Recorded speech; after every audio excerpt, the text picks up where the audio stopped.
Good day, everyone, and welcome to Press YYZ. This is episode 35 for Wednesday, September 23rd, 2020. We are live every Wednesday on twitch.tv/press YYZ. I wish I could talk. Why am I hosting? I have no idea. And we need 7 more followers on Twitch. Why is it, Nathan? Why do we need that? To reach 100. Reach 100. Holy crap. So we can have 100 followers. That's amazing. That's amazing. The voice you hear there is Nathan McInerney. How are you doing? I am doing excellent. I am back fresh from Windsor today. So I'm out of Windsor, so I'm much happier. Wonderful, wonderful. We are also joined by the man behind the ones and twos, Mr. Alex Kozina. Hey. I had 2 apples tonight at dinner. Not one. You're going to keep 2 doctors away? Is that it? Maybe. I haven't seen a doctor in like an entire year thus far. Well, I mean, that's good. You probably shouldn't this year of all years. Yeah, I also feel like that's not like super uncommon for a lot of people right now. Yeah, fair enough. And returning to the show, finally, after weeks of absence, trying to stay caught up with school and whatnot, our very own baby boy, Alex Ballant. How are you today? Did you miss me? A little bit. No? Oh, okay, cool. A little bit. Cool. It's really great to be back. I just have gotten very, very, very busy very quickly. And I finally have a chance to talk about something that's not documentaries or films, and I can't wait to talk about video games tonight. Hell yeah, that's what I like to hear. That's something I didn't really think about. Like, for the past couple of weeks, Alex, you've been like totally knee deep in like video editing and producing. You've probably not had like a lot of time to just sit down and be like, let's talk about the games, let's talk about the Halos. I haven't been able to talk about Halo in what feels like forever. I'm starting to get itchy about it. Like, I'm starting to get tics. I've only been able to, I guess I'll just kind of jump right into what I've been playing because it has been 3 weeks worth of stuff. I finally played through all of Avengers, the main story of it, at least. I haven't really played any of the supplemental stuff, or like not supplemental, but like the whatever missions, like after you beat the main story. I just have done the main story. It's perfectly fine. It's very fine. I had fun when Captain America came back. I guess spoilers, whatever. I won't say how he comes back. We need to activate the spoiler mode. Oh, we have a spoiler mode? Oh yeah, you missed a lot. God, that's amazing. Yeah, I know. Like I missed the logo reveal. Like, this new layout on Twitch is kind of incredible. You guys have really been picking up the slack while I've been gone. This is all busy. This isn't us. Yeah. That's fair. Yeah. I'm just trying to give you guys some credit. No. I'll take that credit and just give it to Cozy. He's done everything around here. Oh, yeah. You guys, I'll inflate like a balloon and fly away if you give me too much praise. Got to be careful. Okay. Well, yeah. Now we know the secret. Our plan worked. Oh no. Oh no. I just built a computer. What a coincidence. Maybe I could do this. Yeah, now we're all capable of hosting Press YYZ. Would it be up to the same quality? Absolutely not. There's one more balloon. Anyways, Alex, I believe you were talking about Halo. Was I? No, you were talking about Avengers. Oh no, that was weeks ago. You can't throw curveballs at me like this because I'm not in a state where I can be able to remember what I was actually talking about. That's fair enough. Yeah, so Avengers, it's very fine. I did like how all the characters felt different. I thought I was going to enjoy Thor way more than I did. I thought I was going to enjoy him way more. I really did not. Honestly, the characters that are fun for me are Captain America, Iron Man, and Kamala Khan. And Black Widow still. She's still fun. But, like, really, I just like playing Captain America. And I think it's because he feels the most like Batman. Which is honestly the case, except for you have the shield and you can throw it. But the story was kind of really disappointing just because I thought, like, I was reading on Twitter that like a lot of people liked it way more than I did. And yeah, it just kind of really fell flat for me. I've heard it was actually the best part of the game. I have not played the game, but Yeah, I mean, I haven't gotten too much into the other content of like exploring or like doing the missions and stuff, just because I'm waiting till I can get an opportunity to play with the KFTO group, which, you know, it's literally just been on me not being available to do that because they've obviously been playing it a whole bunch. I think they're done now. Yeah, I think it's just Among Us now that they're all playing. Oh yeah, I need to buy that. Yeah. All right. I'm going all clear on the spoilers, by the way. Yeah, So, it's, you know, Avengers is perfectly fine. I didn't get to. I'm not going to go into my whole. I bought the collector's edition of it, but I did buy the collector's edition of it because I was. Why don't you go into it? So because Mitch, who is unfortunately not here, he bought me the game, or he bought the game originally. He was going to get the digital version, so he sold me his pre-order. Then I was waiting on the Friday to just get it, and I was sitting by the mailbox basically all day. And I'm like, why don't I run to EB Games, which there's one really close to my house? I'll run there, buy Avengers. Then when the pre-order comes, I can then do like the swap out at EB Games, and it would be all great. And then they had one collector's edition left, and I said, is that one for sale? And he said, yes. I actually wasn't, I was going to pre-order it myself, but I decided not to. And then it was fate and I bought it. But the Captain America statue is cool in it, and honestly is worth it. I also have like there's a Iron Man armor blueprint, which is actually kind of cool. Like all the stuff is cool. And, you know, it's just all Avengers stuff, and Avengers are really cool. And so Avengers is perfectly fine. I'm probably going to keep playing it tangentially as people want to play with me. Cool. So you did mention Mitch, and I did not at the top of the show. I was trying to avoid it. It's a sore subject. Yeah. He's hurt us deeply. He's left us for somebody else. He passed away. Yeah.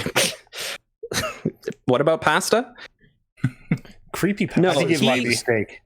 Mitch went ahead and got hitched. And so this week and next week, he will not be here because he decided to go and get married. I don't know how he convinced her to say yes, but it may have been the Disneyland thing.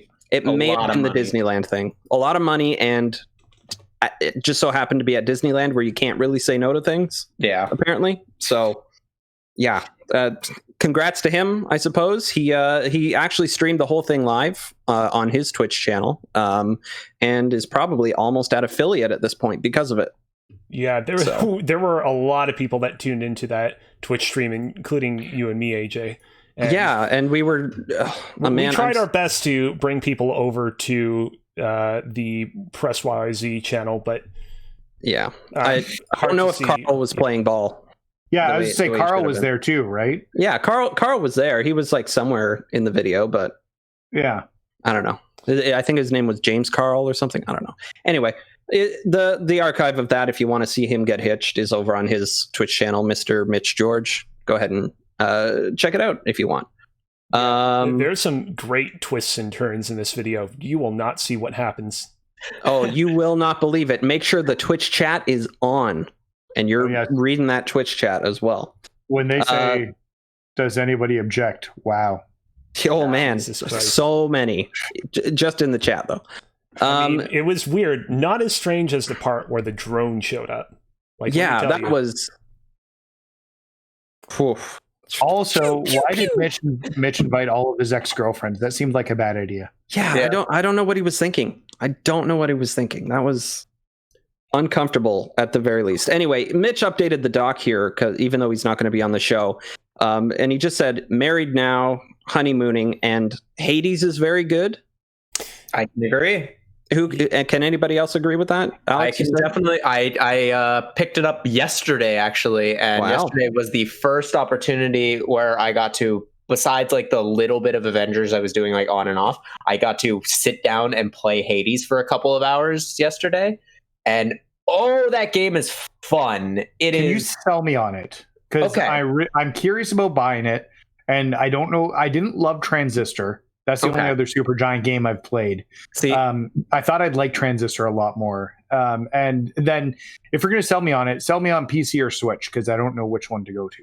Okay, so I guess just up front, I love Transistor. Transistor is my favorite Supergiant game. To be fair, haven't played Bastion, so I can't really speak to that. But I love Transistor, and Hades is very quirky with its characters. I mean, like, I'm really only familiar with Greek mythology from the God of War games, so getting to see this sort of this different interpretation of these characters is very nice. Gameplay wise, it is, in case you don't know, it's a roguelike. So every time you die, you restart from the very beginning, and you essentially, like, throughout each time you go through, you will get gifts from Olympus, and these gifts will be like a new power up that will do like a percentage difference, or it will add like an effect, like with if you choose one of Poseidon's gifts, your basic attacks will push people back. And it's very fast paced, and I'm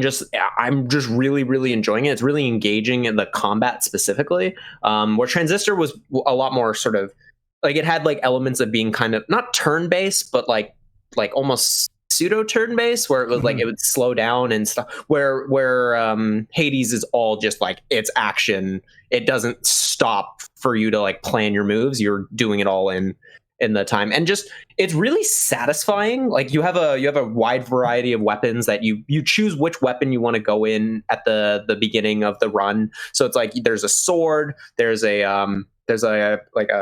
trident, I think is what it's called. It's got two, so it's not a trident, but it's got two pokey bits. And so it's like the differences between them. It's like with the sword, you have like a regular, like your regular attack, you like just attack one target, but then you can press a different button and you'll do like an AoE attack. And so then, like with the bow, you'll have like a charge ability, or you'll just have like the quick fire. With the trident, which again, it's not a trident because there's only two, but you can do like stabs, or you can throw it, and then when you throw it, if you hit the return button, it comes back, and if it goes through an enemy, it does damage. So like all the weapons are there's a shield that has like blades on it, so you're throwing the shield. So there's a lot of variety in the weapons, and I just think it's beaming with personality as well. Like, just all the gods are very fun, and they're all like very kind of quirky in a lot of ways. And I just think it's really engaging action that makes me I don't really like roguelikes all that much. The only one that I ever really got into was Binding of Isaac.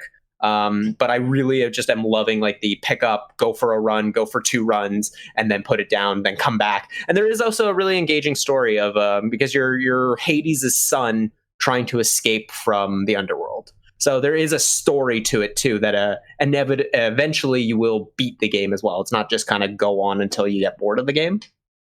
Okay. I will say I bought it on Switch, and for the most part, I've only been playing it on TV as well, and it runs very, very well. There's one kind of really long loading screen at the very beginning, but once you're like every time you die, you're instantly back to the hub world, and then you can start again. So I think it runs exceptionally well on Switch. Like, there's only once I've had a performance hitch, where it's like a kind of the frame rate would go down just a little bit, but it was only in one room one time, and I've played it like 4 hours at this point, so it's a very solid port. So I think the game lends itself very, very well to Switch, especially like I can't wait to play it in handheld. So yeah, I would suggest getting it on Switch if you were to decide on it. So I just before the show actually bought it, using a deal that Nathan brought to our attention. On the Epic Game Store, if you download or just add Rocket League to your library, the free Rocket League to your library, the Epic Game Store will give you a $10 credit. And so I did that and applied it to the PC version of Hades. So how much did it end up being in the it was like $8, something like that, because you you get $14 off. Yeah, that deal. Right. I don't know how long that deal is going to be available. If you're October 23rd, apparently until October 23rd. So there's plenty of time for the audio listeners to know. But yeah, on the Epic Game Store, it's $14 in your pocket. If that's the case, if that's the case and you haven't done that coupon yet, then honestly do it on that, because though I'm really enjoying it, I bought it when it first came out on Switch. It was 25% off, and so it was about $25 Canadian. I do think it was like, I don't regret the purchase, but if you could get it for $8, it is exceptionally. If I'm not mistaken, I'm going to open it up. Where is it? There's actually a different, like another, like it's on sale or something like that, like Hades as well, at like 10% off already. Oh, okay. So, it might be because it just went 1.0. Maybe, right? So it's on sale just till tomorrow at 11. Okay, so it's had an opening week sale. It ends the 24th at 11 a.m. Okay, so if you're gonna buy it and you want it at a good discount, you have until now. But you can still use that $14 if you want. So I just want to say I'm looking forward to checking this game out as well. I have a lot on my plate right now, so I don't think I'm going to check it out right away. Really looking forward to when I do, though, because I loved Bastion back in the day. That was such a great game, and I tried playing Transistor. I gave it an honest shot. I thought there was a lot of cool stuff with it, but I couldn't get like more than a few hours into it before I kind of just lost interest. And the kind of discussion I'm hearing a lot on Twitter is like, hey, if you loved all of Supergiant's past games, you're going to love Hades as well. And also, if you enjoyed Bastion, but Transistor didn't really do it for you, Hades will get you back into the swing of things. Sweet. Good that honestly sounds like a very fair, again, I haven't played Bastion, but that sounds like a very fair overall like thing of it. Yeah. Not to disparage the games between Bastion and Hades, just it's a discussion point that I'm hearing online that makes me really excited. Of course. Speaking of games that start with H, Cozy, you've been playing Horizon? Yeah, I've been playing a little bit of Horizon Zero Dawn. So obviously, in addition to doing a lot of stuff for this podcast, I also do listen to some other podcasts, including a podcast called Respawning Fire. They do a monthly like video game play along book club kind of thing, and their video game for the next 2 months is Horizon Zero Dawn. So I decided to finally give it a shot. I'd purchased it like a few months prior, and I'd been meaning to get to it for a while. I'm only a few hours into it. But thus far, I'm enjoying it quite a bit. The thing about this game is when it first released, people talked about how, oh man, there are all sorts of like great quality of life stuff in this game that really makes the experience of playing it so pleasurable. And I kind of just took it as like, yeah, of course. Like every game nowadays has quality of life stuff that, you know, dramatically improves the gameplay experience and is vastly superior to what we used to have in the past. But I did not realize until I actually started the game proper just how good some of the quality of life stuff was in this game. The one thing that really kind of sticks out to me is early on, the game introduces you to scanning objects in your environment. And, you know, like many other people, I was first really, I would say, introduced to scanning in video games through the Metroid Prime games. And those games have kind of an erratic flow where you'll be walking along, you slow down a bit so you can focus in on a specific object in the environment and scan it. You scan it, you wait to read what it is that you just scanned, you start moving again, you slow down to scan something, you stop to read the scan, and sort of the cycle repeats itself.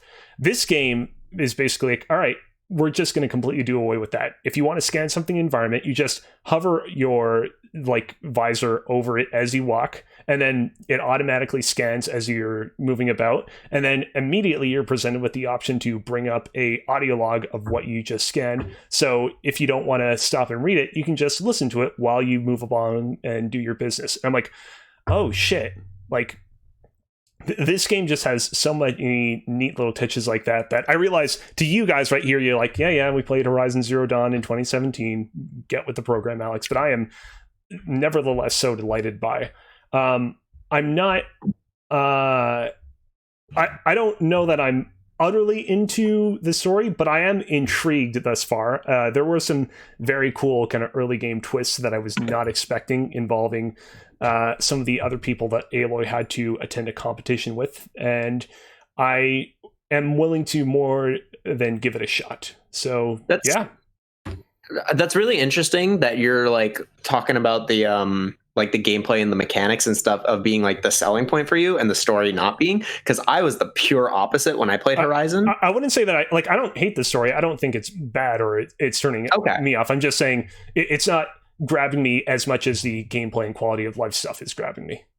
See, that's the thing is like I really was disappointed by Horizon quite a bit when I played it last year, where the story was the only thing keeping me going because I just didn't really enjoy it. And I think I got a little bit overhyped on it because people continuously talked about how great it was. It's one of PlayStation's best games, PlayStation 4's best exclusives, and I just was very disappointed in how kind of lackluster a lot of the combat felt for me. But that's cool that it's hitting. It seems to have hit for most people, but just not me. I actually have a question for you, Alex, on the subject of games that came out in 2017. We all know, obviously, that you have a huge affinity for The Legend of Zelda Breath of the Wild. Obviously, that was a very, significant game in your life. Yes. Where do you come down on Hyrule Warriors Age of Calamity? This is a game that was announced a couple of weeks ago, and we discussed all pretty extensively on the podcast last week. And we all, pretty much everybody here, to varying degrees, came down on we are looking forward to it. But I have no clue whether or not you're looking forward to it. And by extension, what you thought of the original Hyrule Warriors. So I've never played one of the Dynasty Warrior games, like any of them. But I thought I do have an affinity for Breath of the Wild because of when I played it, but I also don't love it like as a game all that much. But I thought one of the most interesting parts that I felt like was neglected a lot was the story, specifically what happens the 100 years before Hyrule falls.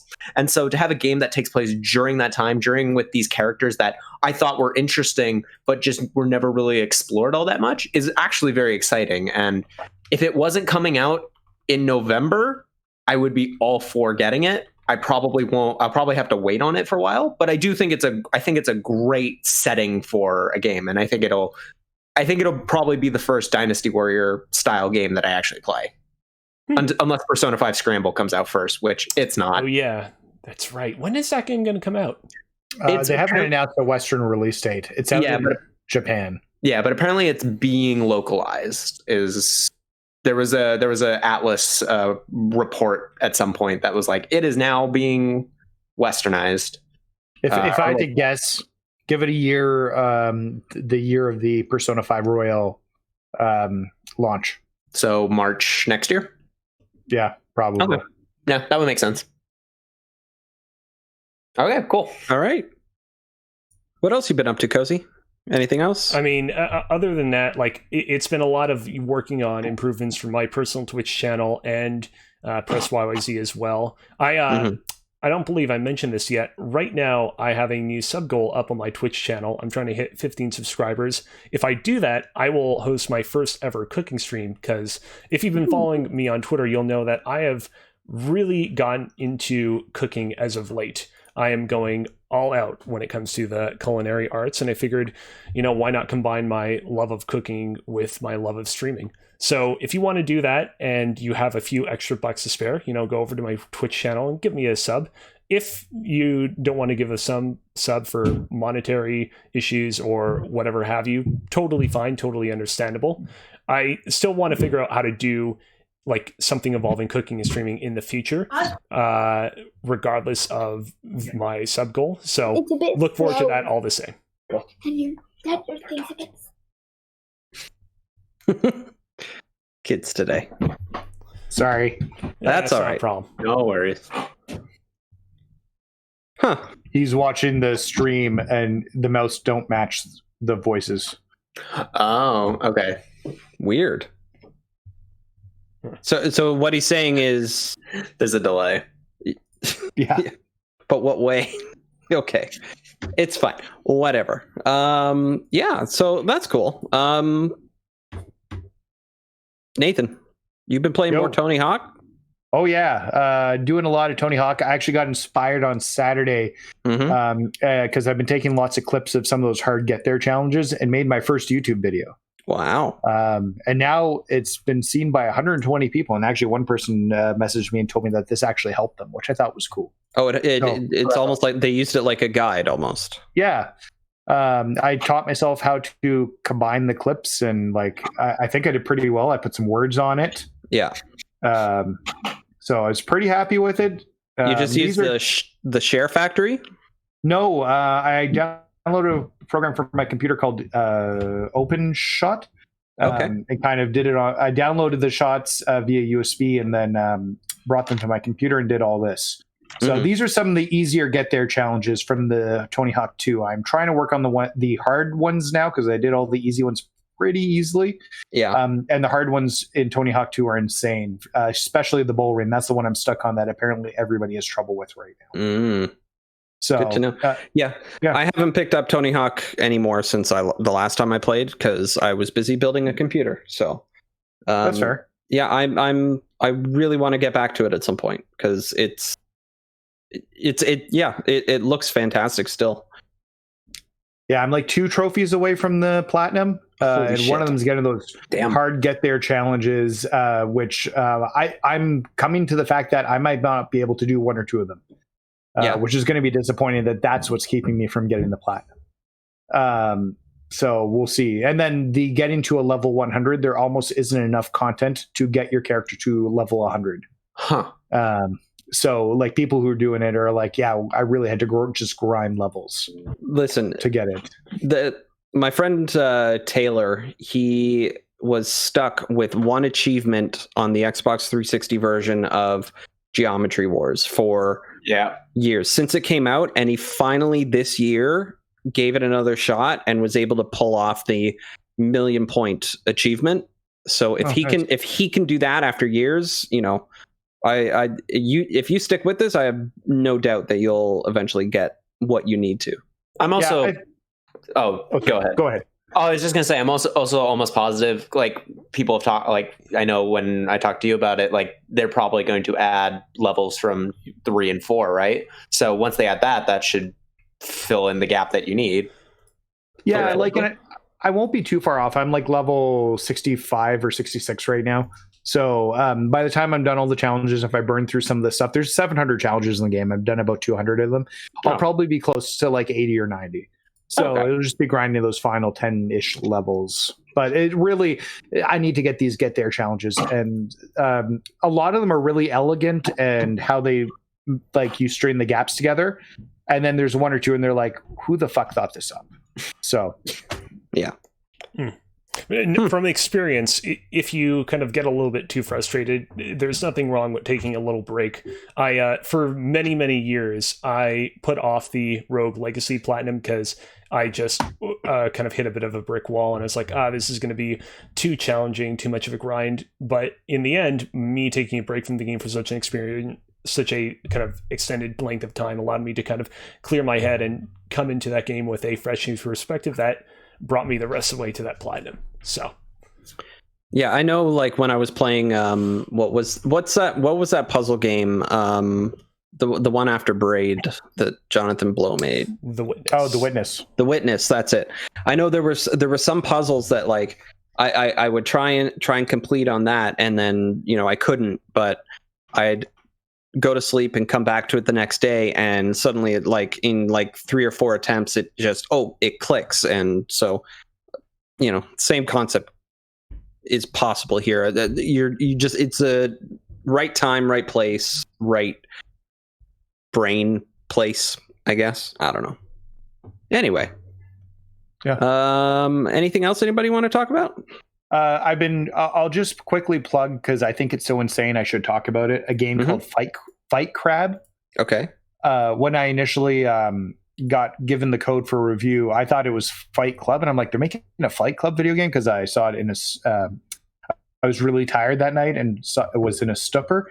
But this is a game where you play as crabs fighting other crabs with really cool weapons in really weird areas. Did I just see a head crab in there? I don't know. Maybe that would be amazing. I'm just very early into it, but like one stick controls the one arm, the other stick controls the other arm. You can use your D-pad on the Switch to move yourself around. The R1 and R2 buttons act as like either protruding forward or shielding. That's not a crab. That's a lobster. Well, I think there might be lobsters in here too. Fake lobster game and other crustaceans. Fake crab game. But this is it's.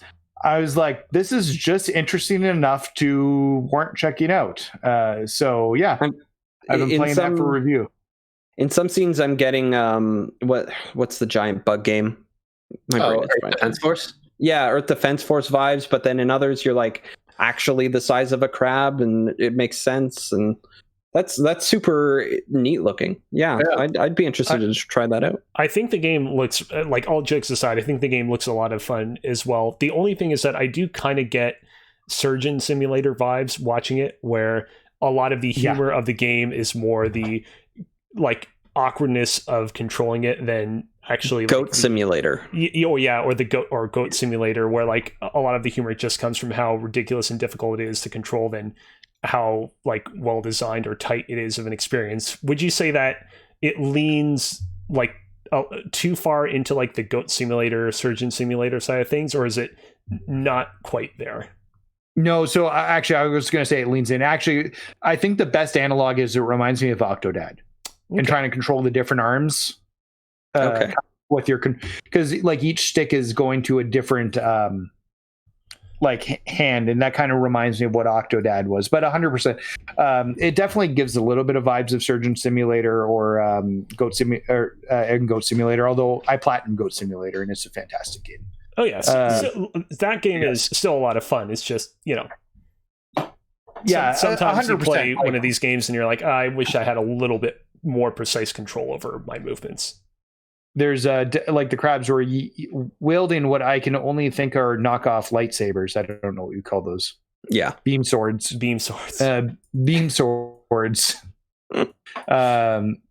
like, yeah, it's all over the place. I'm very early in it. I need to spend some more time with it, but the embargo's, it's been out for a little bit now, and I just got the code, so I was like, there's no embargo, I can at least bring it up. Hey, so there you go.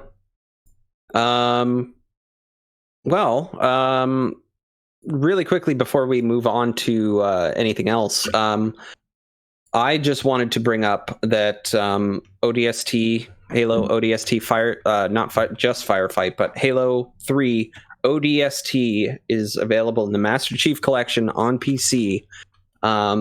We are aspiring, Mitch and I are aspiring to potentially play it. Either he or myself may try and stream it at some point as he plays it for his first time. You guys are more than welcome to join. It's available on Game Pass. Is this a multiplayer game? Yeah, you can do multiplayer co-op. Is it it's 4-player co-op? I think it's 4-player. I think because like Halo 3 was 4-player. Yeah, Halo 3 was, ODST was, but also so was Firefight. I know Firefight for sure was. But yeah, I popped into, I didn't play any of the story, but I played some Firefight, and the default controls that it sets up for your mouse are way too slow. Like I had to move I've got a big mouse pad, and I had to move it like the full width twice to turn halfway around. So move your sensitivity up to like 5 or something like that on your mouse, and it should be fine. But yeah, other than that, it still holds up, and it looks really good considering. Yeah. So yeah, ODST available now. 343 did a good job again. Finally. Yeah. That's like what? 2 for like 20 at this point? Yeah, something like that. Like that. Anything else anybody wanted to bring up, or we good to move on?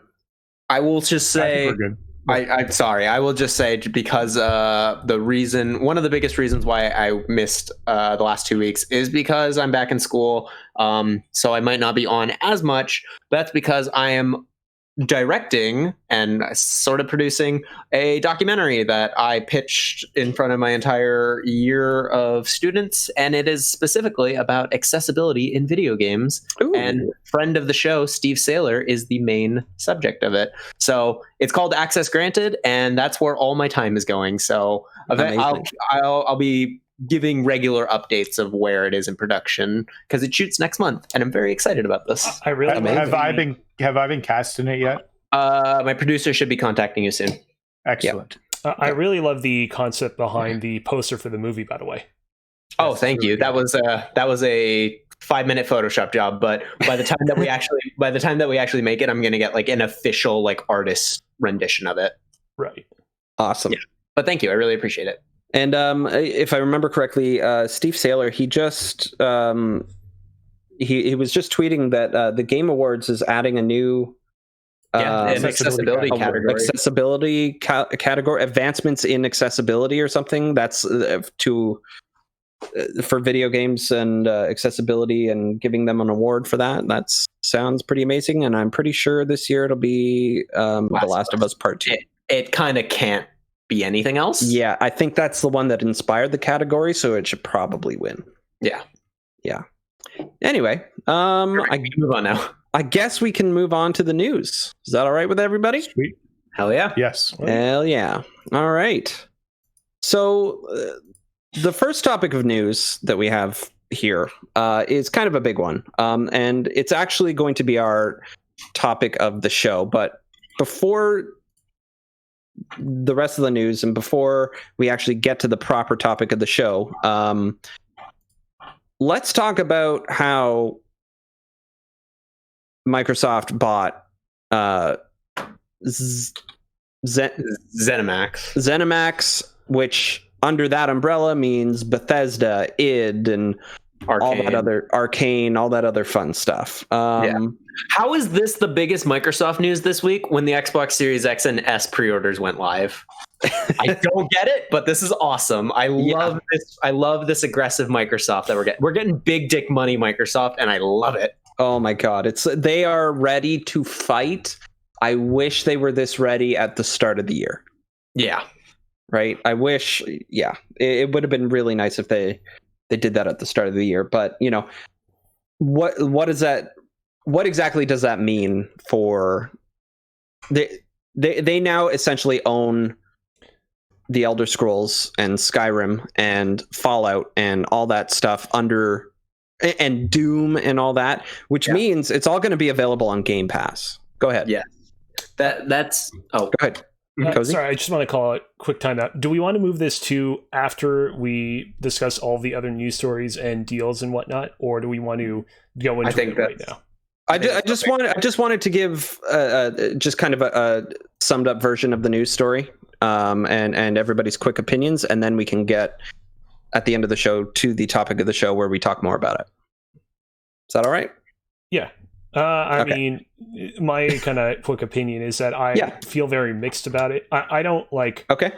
I don't outright hate it. I don't look at it with just utter disgust. But I do.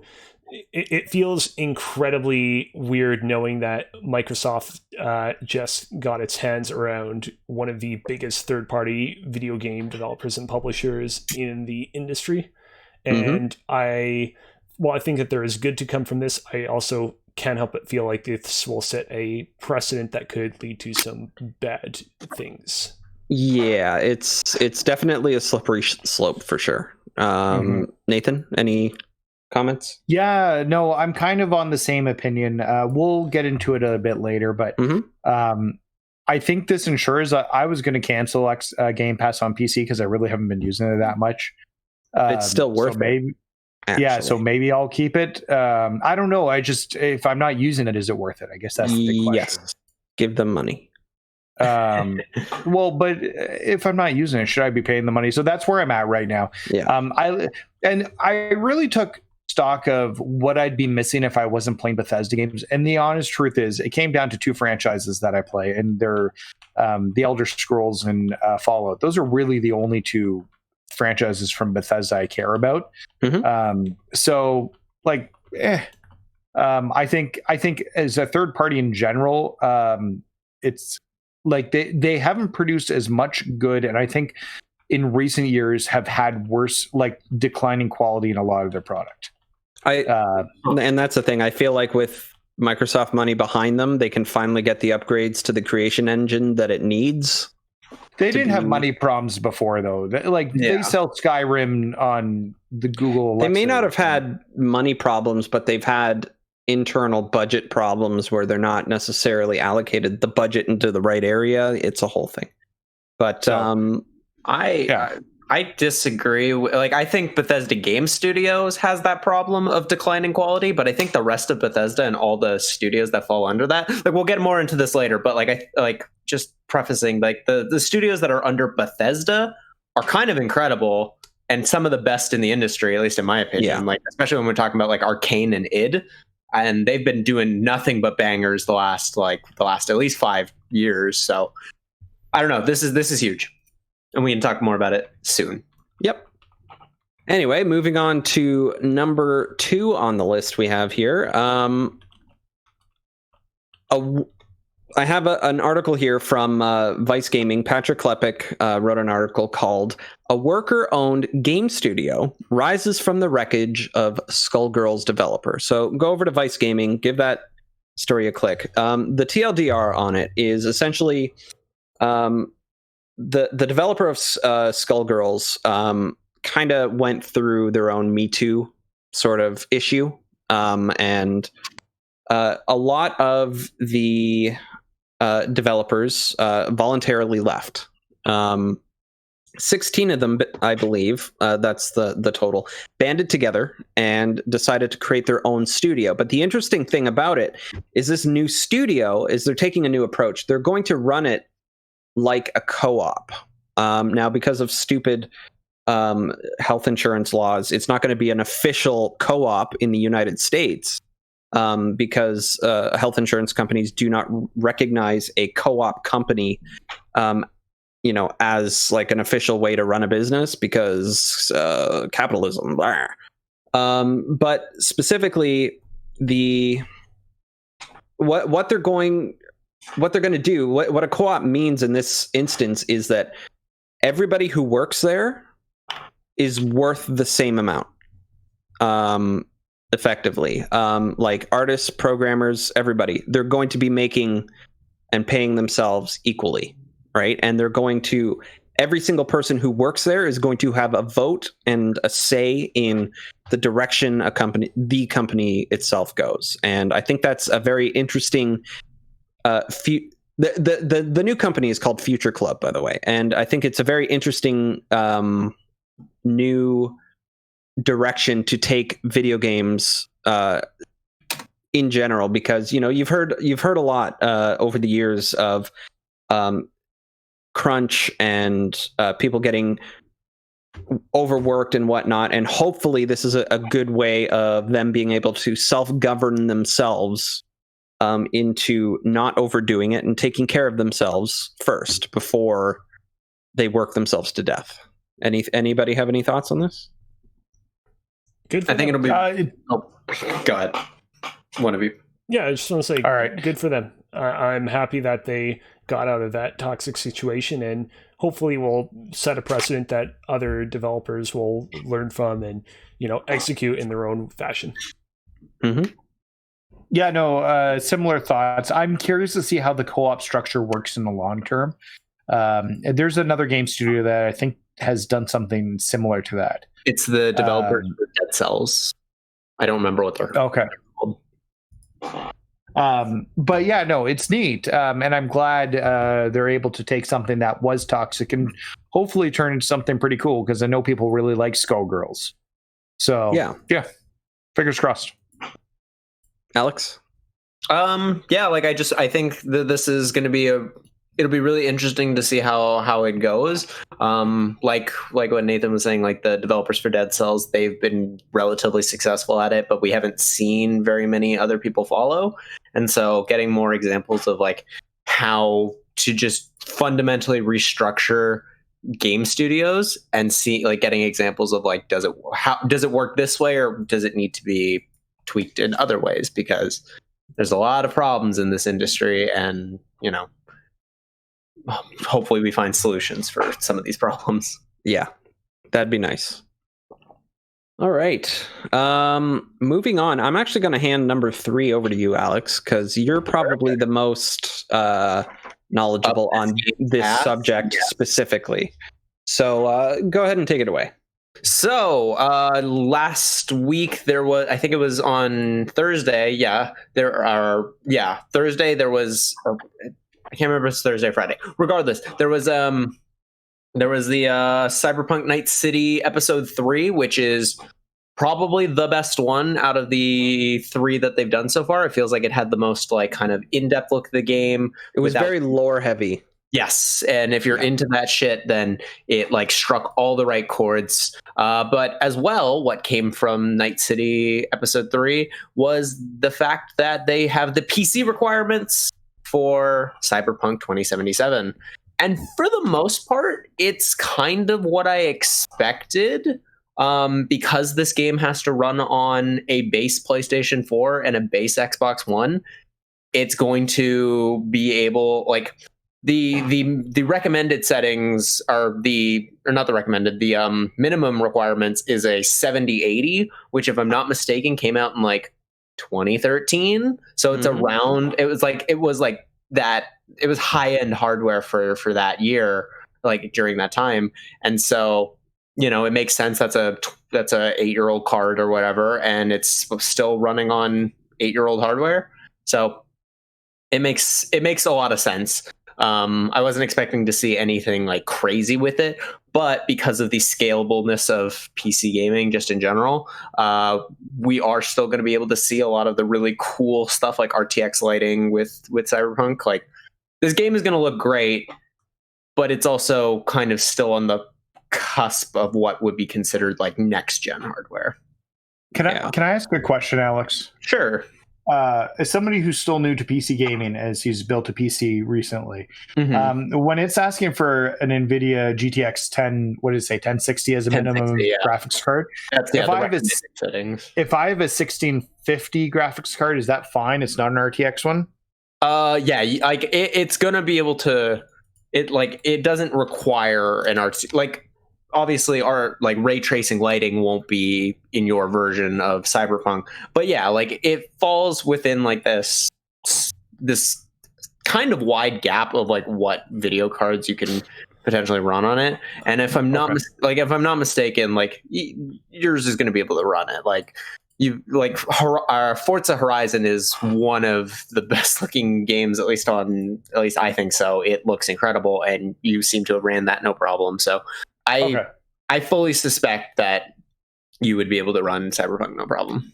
Well, and I guess the second question is, now they're talking the PS5, Xbox Series X upgrades are going to come after the launch. Yeah. Right? Like, they're just on the PS4 version, Xbox One versions, I guess. And then we don't know, in some unspecified time there'll be a PS5 upgrade. And I'm almost wondering if I should just wait for the PS5 upgrade to play it. See, that's a little bit in the same boat that I'm in, kind of, because we didn't really talk about it, but I also, like, you guys talked about it last week, but I also managed to get my pre-order for the PlayStation 5 this week. I did the Xbox Series X pre-order, and I have a pretty decent PC. I'm trying to start to separate my work from my play, so that's kind of why I decided I'm going to get both consoles. But now I'm also at this crossroad of, like, I think if you're going to play the game, like, I'm dead set on playing the game day one, so I'm probably going to get it on PC, because PC is still going to have the best possible version of it, even if I do decide to play it on PS5 or Xbox Series X. But if you are like, if you know that, like, say you're going to play Assassin's Creed that week, or just not be able to get to Cyberpunk because it is a huge time investment, I would say, honestly, just wait till the next gen version, because the next gen version will probably have the ray tracing lighting. Like, I think it's day one on PC, but I can't confirm that specifically. But like, the next gen version will have like these just enhancements that, because CD Projekt Red as well, like they did, like, when the Xbox One X came out and the PlayStation 4 Pro, they did a updated version of The Witcher 3. So they're in for like supporting it to making it the best possible version. So if you were going to wait anyway, then just wait for the PS5 version. Okay. That's probably what I'll end up doing then. Okay, cool. Just curious. Yeah. And theoretically, you could also then buy the PlayStation 4 version of Cyberpunk, and then it should have because it's got the smart delivery or whatever it is on the PlayStation 1, and then you'll be able to get the enhanced version no matter what. And by the time that comes out, it probably will be pretty cheap to get at some point, or like it'll go on sale. Sweet. Yeah. Good to know. Yeah, no, for sure. I think it's the one thing I'm anticipating for the rest of the year, personally, especially seeing as I just built this computer, which I'm going to keep saying, because I'm very proud of myself. I did not fry it this time. All right, moving on. News story number 4. There is a big rumor going around, and it's sort of it's making its rounds at the moment. There's apparently going to be a Metal Gear Solid remake. Well, asterisk. We don't know if this is actually going to happen. Quite potentially. I mean, I feel like we've been hearing rumors and whatnot of a Metal Gear Solid remake for a decade now.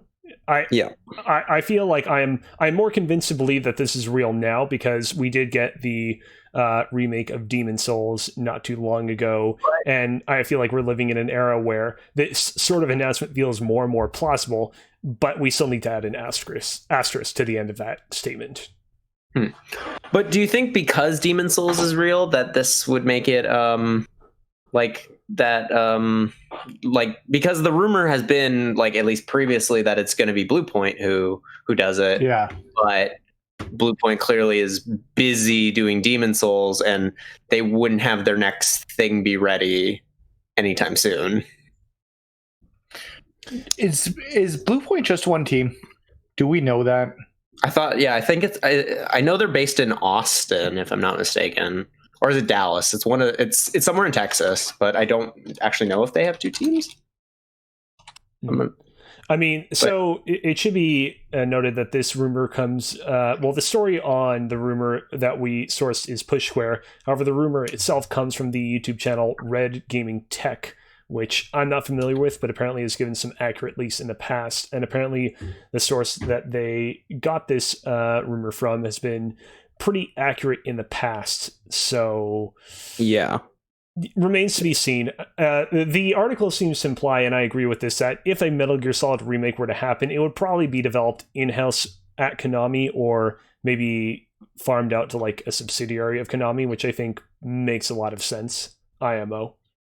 And I know that there's reason to be apprehensive because, the last Metal Gear Solid game they made, Metal Gear Solid Survive, was kind of a mess. But I don't know if that counts. With the right focus, I think that this has the potential to be a solid game.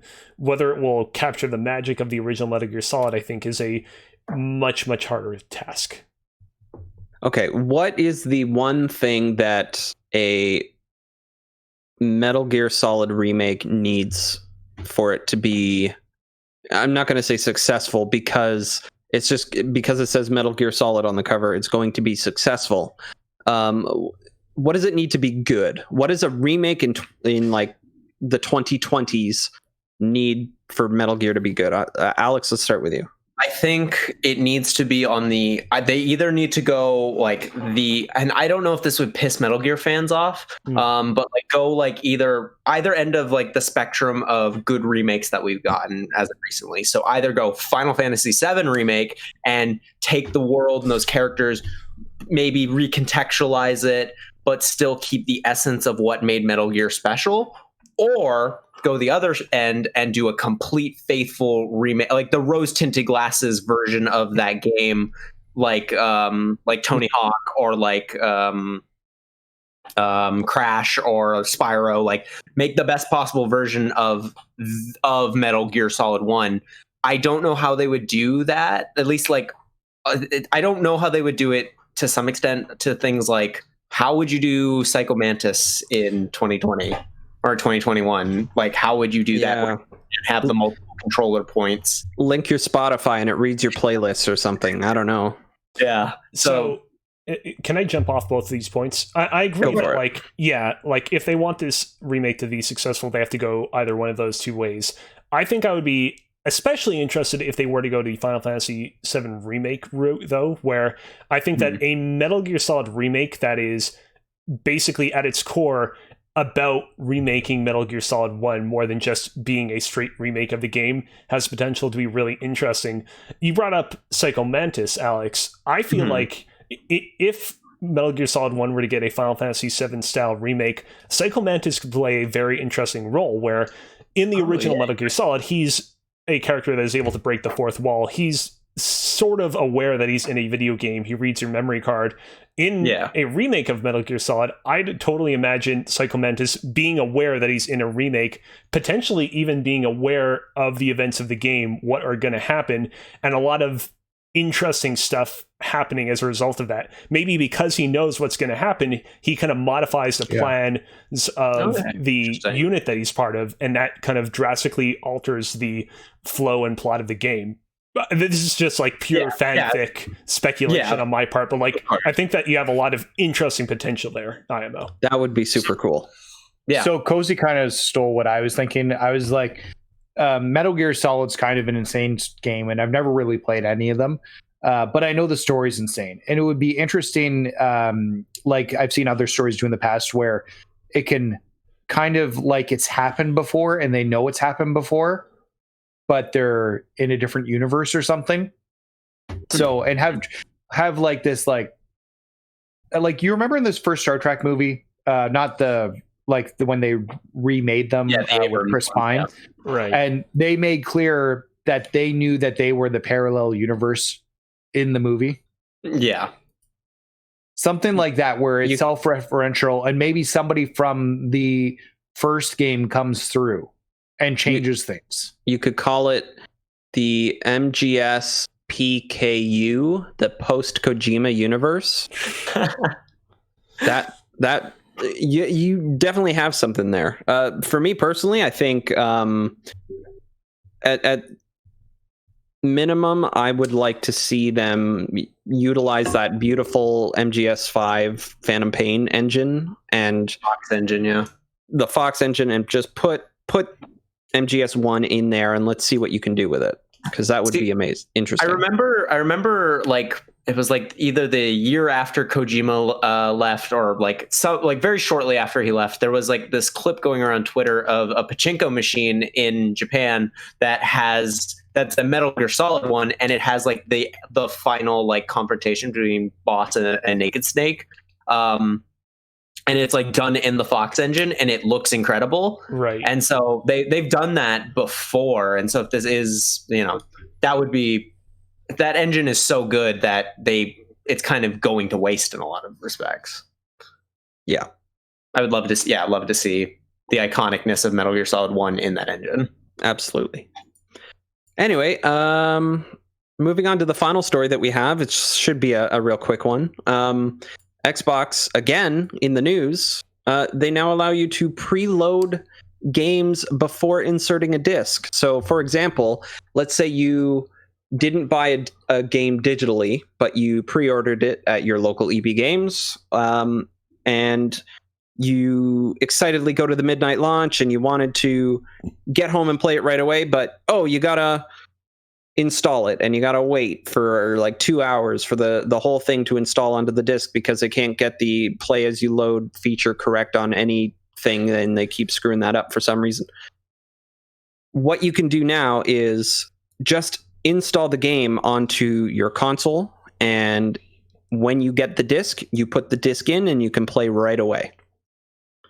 So that is a very consumer friendly feature for sure. What do you guys think? Any input? I think that's awesome. Me pre-ordering games and waiting for them to be delivered. Absolutely. I'm all digital, so it wouldn't affect me regardless. Because it's just preloaded normally, but because this is just preloading for disc games, right? Yeah. Well, okay. Yeah. So think of it. It says 4 disc games, but that's like the one of the use cases. Think of it this way as well. You can go onto the digital store, right? And hey, this game is coming out soon. I don't know how I feel about it. I want to wait for the reviews to come out. So you preload it, and then if you read the reviews and you're like, hey, I want to play this, it's right there. It's ready to go. Instead of, hey, I want to play this, then you have to spend 2 hours downloading it, and then your desire to play it is past. Okay. Yeah. Cool. That's a use case. So yeah, no, that's fair.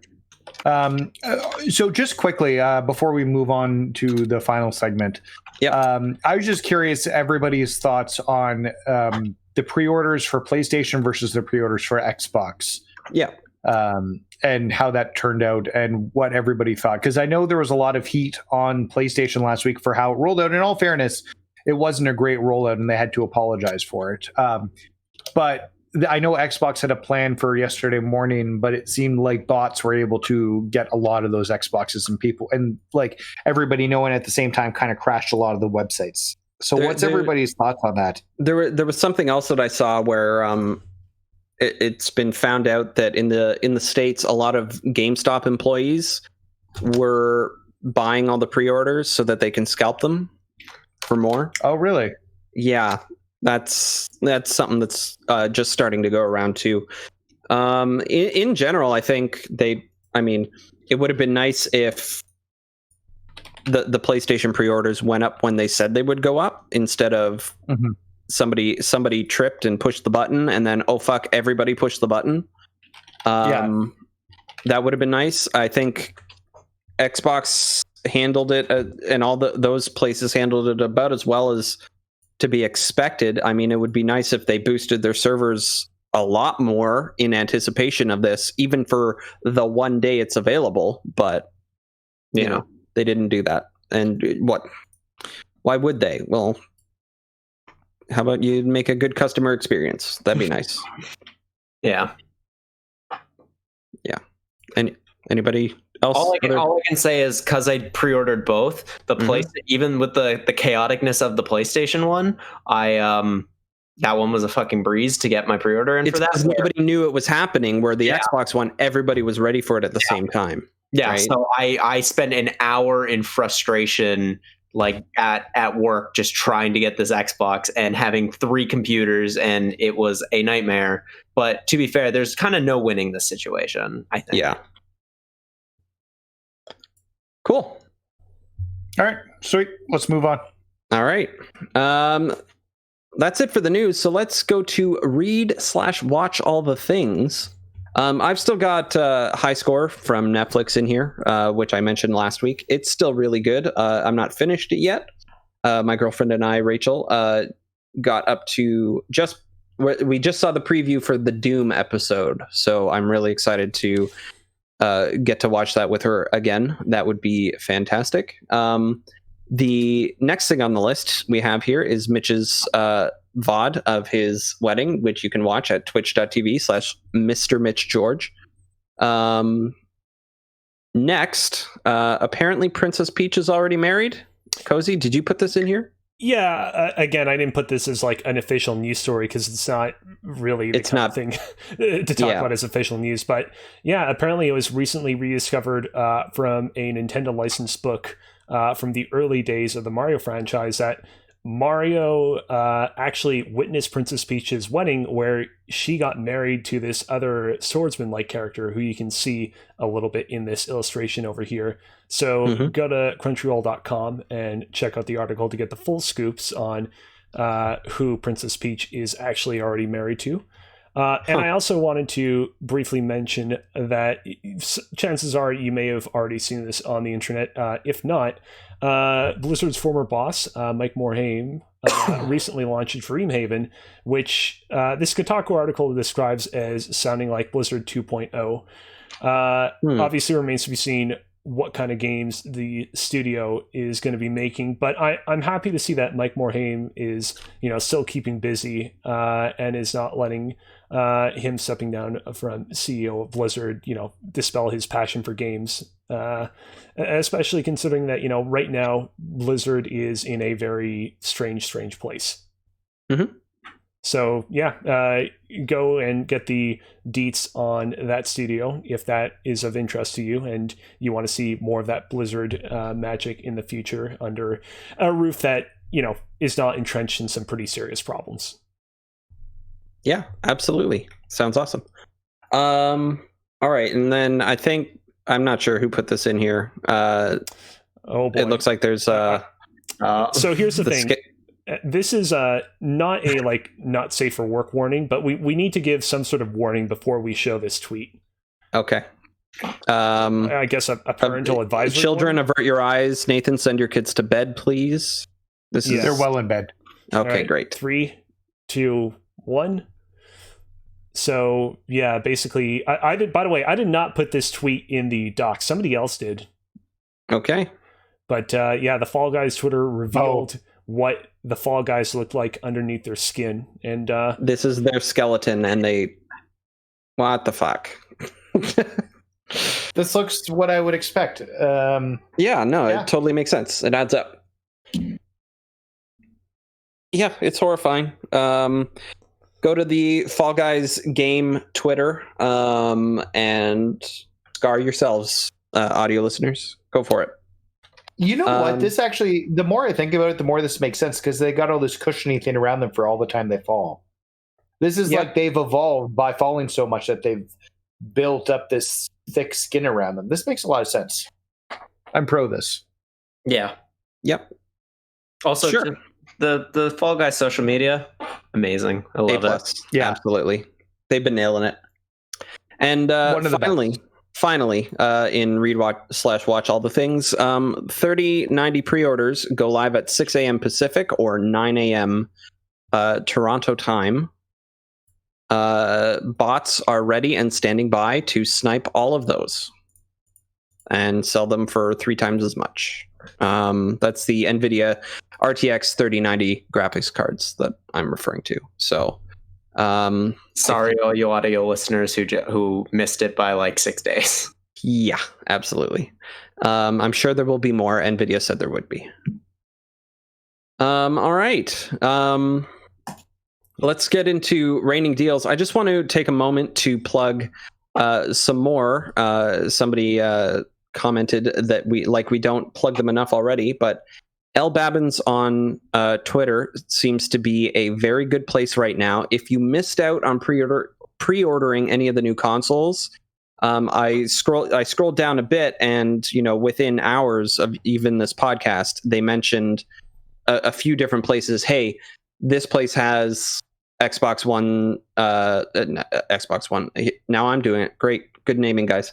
Xbox Series S is up for sale again and stuff like that. So definitely check that out. That is capital L, lowercase BABINZ on Twitter. And if you need a console, you might be able to find one that way. Yeah, turn on the notifications. Mitch says in chat, which is great. Only do that when you're looking for something specific, because otherwise it blows up your phone. Yeah, you'll kill your battery. Yeah. All right. Nathan, you put the Epic Game Store $14 credit, which we already spoke about in here. Yep. And that goes until, you said, October something? 23rd, I believe. But the credit has to be used by November 1st. Okay, so there is a date on it. Yeah, so add Rocket League to your Epic Game Store library. It's literally free. It costs you nothing, and you get $14 in Epic Game Store credit. It seems stupid not to do it. Yeah, absolutely. And with that, I think it's time we move over to the topic of the show. And Cozy, this was your idea, so I'm going to hand it off to you. Yeah, so my idea was, obviously, since Microsoft acquired Bethesda at the beginning of this week, a lot of people have talked extensively about what it means for the future of the industry. Obviously, a lot of people have talked about, what it means for all the various video game franchises that Bethesda owns. But I feel like a lot of the discussions that I've seen about this have been in very kind of broad strokes. And so what I figured we'd do for the topic of the show would be to go over each and every one of Bethesda's video game franchises individually, talk briefly about our experience and opinions of each, and get into, now that these are Microsoft franchises and not just Bethesda franchises, what does it mean for them going forward? How do we think that they're going to change? And finally, of course, do we think that they're going to remain landlocked to Microsoft's ecosystem, or do you think that Microsoft will be willing to play ball a little bit and let them see the light of day on Nintendo and Sony's consoles as well? So I wanted to kick off the discussion by talking about, personally, what I think is the most important of Bethesda's franchises, The Elder Scrolls.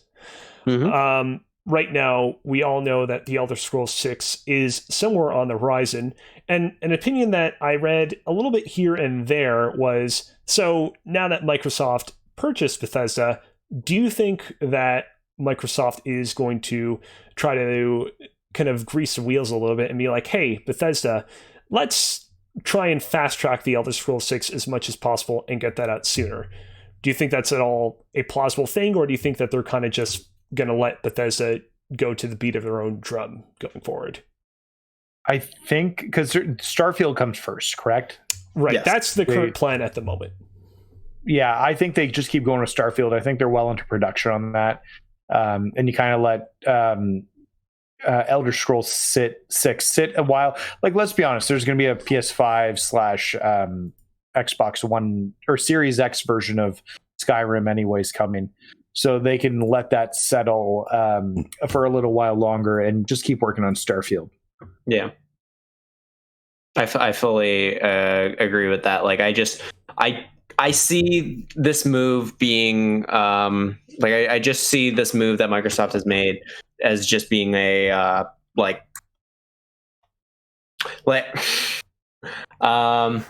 they've taken a very hands-off approach on a lot of things, and this is like the Bethesda Game Studios especially has specifically Skyrim and Fallout 4, like those did exceptionally well. So I feel like Microsoft's just going to kind of, just see what happens with Starfield. I think I genuinely don't, especially with Phil Spencer in the lead, I just don't see them meddling too much with a proven studio like Bethesda Game Studios.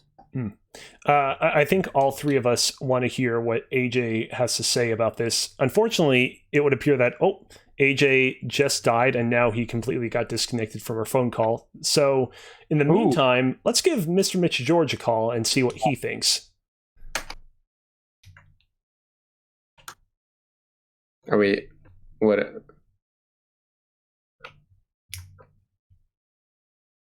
Is anyone calling him?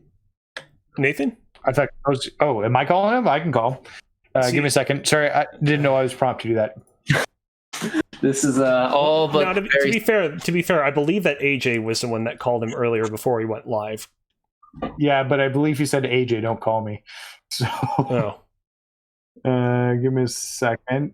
Here we go. I got it. Okay. I'm aware that the Twitter handles are not correct. 141. Oh wait, I probably shouldn't say the number. He actually said 739. In case anybody wants to remember what he just said. All right, I got him on speakerphone. I'm going to have him close to the mic. All right, let's do this.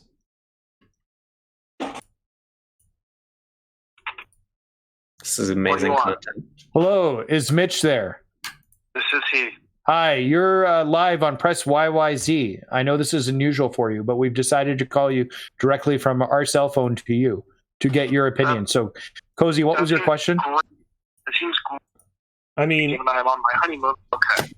I mean, so like first off, before we talk about Bethesda and Microsoft, all right, how are you doing, Mitch? We can't hear you. How are you doing, Mitch? It'd be better if I was not here right now, but that's fine. All right, Mitch doesn't want to talk. Oh. No, talk. What's up? Okay, so we're curious about how things are going. Tell Carmen we say hi. Say hi. Says hello. So we're curious about your thoughts on the purchase of Bethesda by Microsoft and what your thoughts are on. It's going to be interesting to see how it plays out. Both Satya Nadella and Todd Howard have said that Bethesda Game Studios and ZeniMax will continue to run semi-autonomously and will be publishing their own games rather than them being published under the Microsoft Game Studios banner. Yep. So that'll be interesting to see. I do think that we will get to a point where Bethesda Game Studios titles, so their flagships of Elder Scrolls, Fallout, what have you, will still remain multi-platform because that will make them a lot of money, but they'll be Game Pass day one, so you have more incentive to go Xbox or PC when picking up those titles. I think everything else, so anything coming out of Arcane or id or whatever the case might be, will be exclusive, and it's going to be so cool to see how this shapes next gen. Yeah. Okay. Well, no, that's really fair. I'm excited to see what exactly is going to happen here with it. That's a good take, and I think you are echoing a lot of the things that I'm thinking as well as what's going to happen here. So, yeah. No, that's cool. Cozy, any more questions for Mitch? What's the coolest thing that you ate within the past week or so? What's the coolest thing you've eaten within the past week or so? Covered brownie tonight, in that it was encased in like solid chocolate, which was very, very sweet. What else have we had to eat this week? We had steak tonight that was quite good. AJ apparently has a picture of our meal tonight, so once he's able to rejoin y'all, he may be able to share that with the group. I will. Yeah, no, we've just been taking it easy, hiking, enjoying nature, being stuck in Canada instead of being in Italy where we wanted to be for our honeymoon. But you make do with what you got, and I'm still so happy I was able to marry my best friend.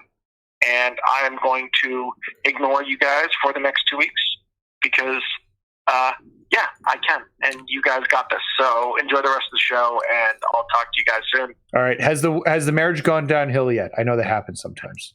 I mean, we hiked downhill today, if that counts. But we're already bickering and fighting like old people do. So it just seems like any other marriage. All right. Good. Oh, well, congratulations on the marriage again, Mitch. We all miss you. We'll see you back next week. I believe next week's topic of the show, we haven't discussed this yet, is going to be Mitch's best moments. Except for be here next week either. Yeah. No, that's why we're doing it without you here. In a Rankum style, Mitch's best moments from our long history of 30 years with you. So... 4 weeks, but yeah, sure. Okay, we'll go with that. There might be a lot of made-up stuff on the list. So, last for one of our terribly structured and usually incorrect lists. They're always correct. I would like to point out, for the record, that WWE 13 made the list for best narrative games. I don't know how that could be more correct. So, all right. Well, Mitch, go enjoy your honeymoon. Don't do anything I wouldn't do, which isn't much. So have fun. I think he's good. Did he say bye? I don't know. He hung up on me, so I don't know if he heard that. What Mitch doesn't realize is that our episode next week is actually going to be about the best Mitch moments from all the people throughout history that have been called Mitch. So it's not just going to be Mitch George. It's also going to be Mitch McConnell, Mitch Hurwitz. So look forward to that. You guys can hear me all right now? Yes. We can hear you. Yeah, we can hear you. Does that mean we can discuss Arrested Development? Because I'm very pro this. Oh, that's a good point. We can probably do that one as well. AJ, we're very happy that you managed to escape from the Phantom Zone. We were concerned for a second we weren't gonna be able to recover you, but my internet just decided to stop. Oh, for no reason. It happens. Did you see the lovely screen capture where you stopped? I did. Thank you for showing me that. So go ahead. Well, I just wanted to ask, did you have any particularly hard thoughts on the Elder Scrolls going forward? On the Elder Scrolls specifically, I think that's at the very least that and Fallout, like the one franchise, they can't monopolize to one console as much as they might like to. I think Elder Scrolls specifically, you've got Oblivion, which is where I started. Playing it, it's kind of oddly special in a it kind of brought Western RPGs kind of to the forefront, and that's sort of where Bethesda got their big start with Oblivion. Mm-hmm. And I played the shit out of Skyrim, obviously, and I can't wait to play it some more. And with Xbox, if I'm not mistaken, you can't do mods in the PS4 version of in the PS4 version of Skyrim. You can't, or Fallout 4, you can't do mods, but on the Xbox One version you can. And so even still, that's more beneficial. So that's something I was actually reading about, which is that now that Microsoft has greater control over the Elder Scrolls, are we going to be able to see modders on the PC version of the game being able to mod it as freely as they were able to before? Or is Microsoft really going to clamp down on that kind of stuff? Well, they're probably going to clamp down on it as much as they have already clamped down on the console version. Like, Alex, do you have something to share with the class? No, I was distracted. I kind of disagree with you guys in the sense of Fallout and Elder Scrolls not being exclusives. I really genuinely believe that Microsoft is going to fully, like, they've got contractual obligations clearly with Sony about, or like Microsoft is, we don't know what the deal is with Deathloop and Ghostwire Tokyo, but I believe once those two games are out, Microsoft is going to seize this and make it, like, they own RPGs now, like, or at least Western RPGs more specifically. Yeah. Like they own the almost like all the best studios for Western RPGs. Sony is kind of lacking in like pure RPG because obviously all of their games have the elements to it. But I can't imagine a world where Microsoft is going to, like, obviously Skyrim will probably get re-released on PS5 if it's not backwards compatible, whatever that means. But like I feel like all the ones going forward are going to totally be on just Xbox and PC. I don't think so. The one angle. Sorry, no. The one angle that we haven't looked at is that at the very least, anything that might be cross-platform, the lead platform is going to be Xbox, which means theoretically, like if you think back to the 360 PS3, that was typically the better version, the more optimized version was the Xbox 360 version. I feel like though that was also because of the cell processor being a pain in the ass. Yeah. Where this generation is probably the close. I mean, I can't say that with like definite fact, but it's closer than it was during that generation. So I don't know if like that's going to be the selling point anymore that they can use.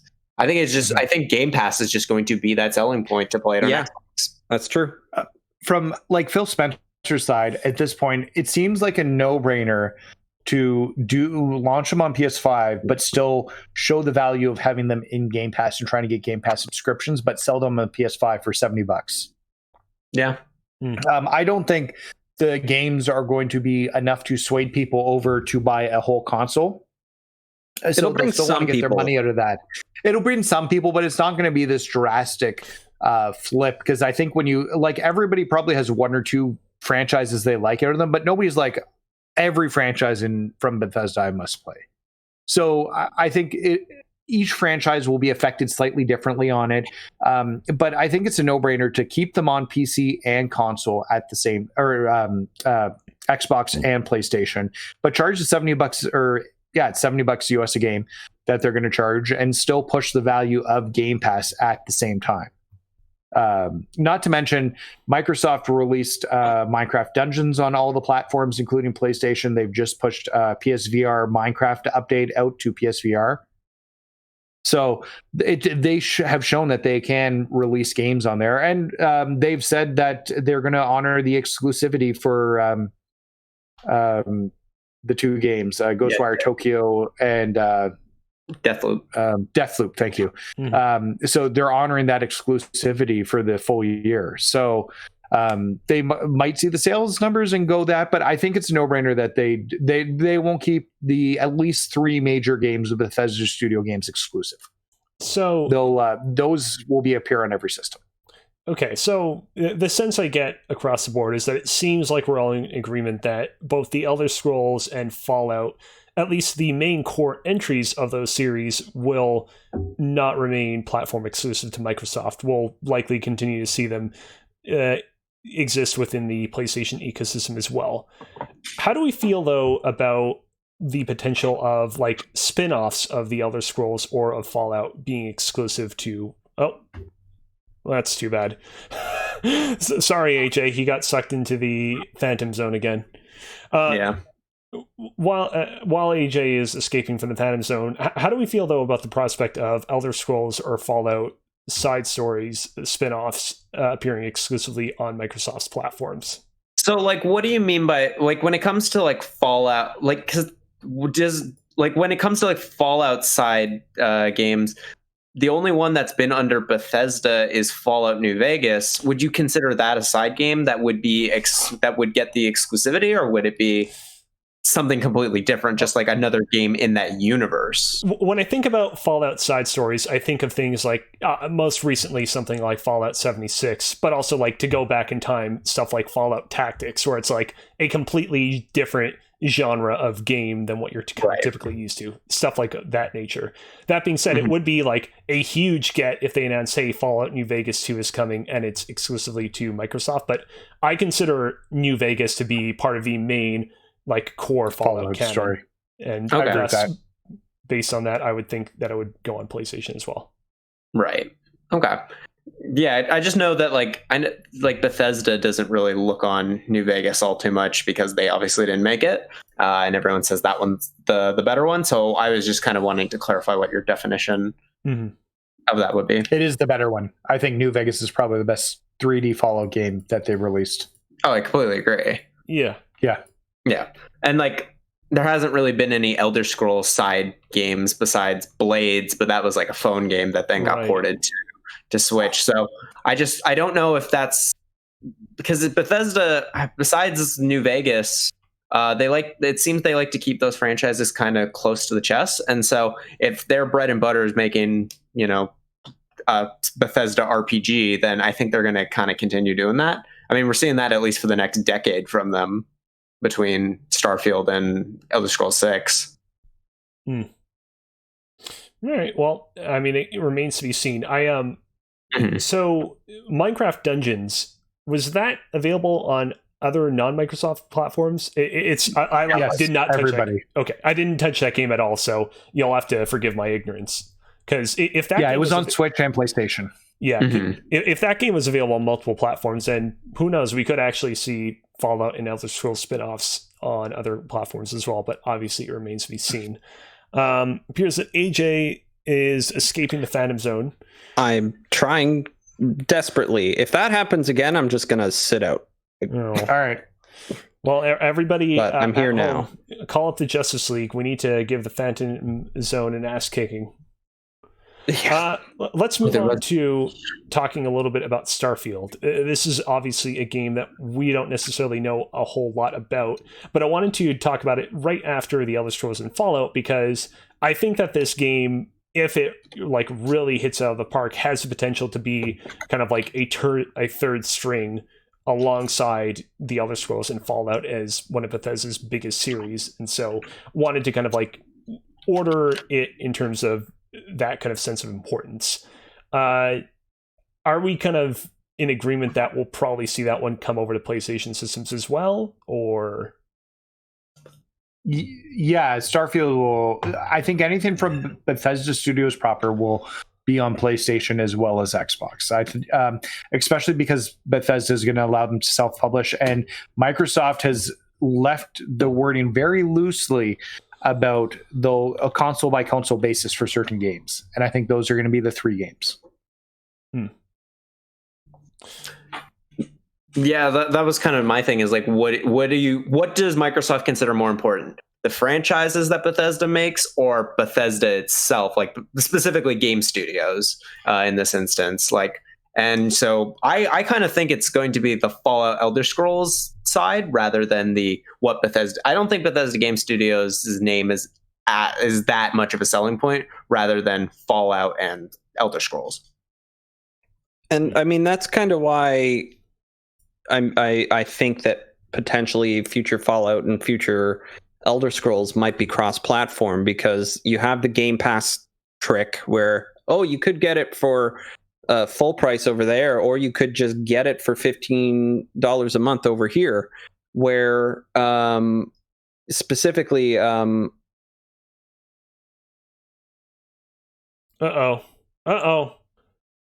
guys, somebody called the Justice League. Apparently their ass kicking in the first round wasn't enough to give the Phantom Zone its due.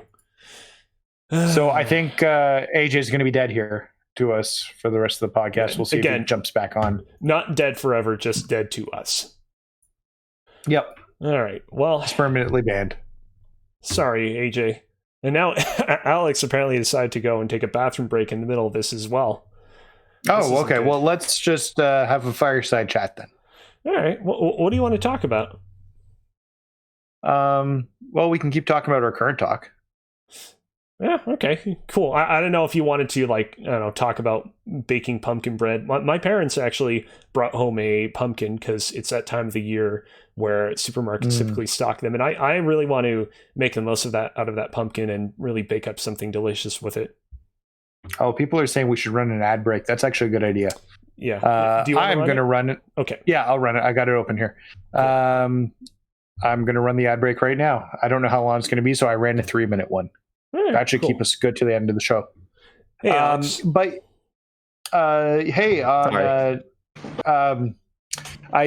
signed up for that pumpkin spice craft dinner. Oh yeah, because they're giving 1,000 boxes away, and that's all they made. Hold on a sec. Let me pull up the thing on Twitter about that.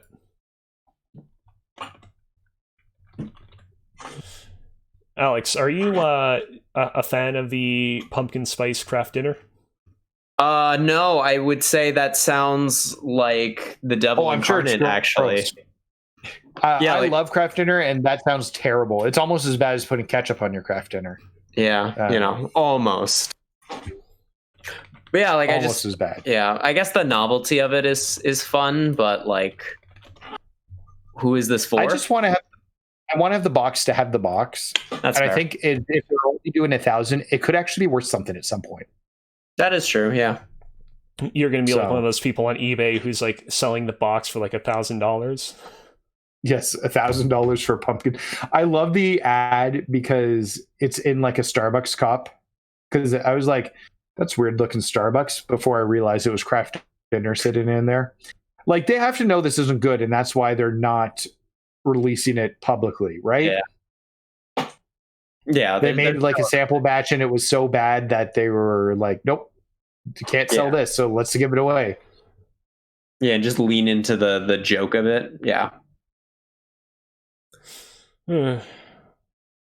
Well, so are we just going without AJ? Yeah, I don't think we have a choice. Yeah, unfortunately. Right. Rest in peace. Yeah, again, not dead, just dead to us.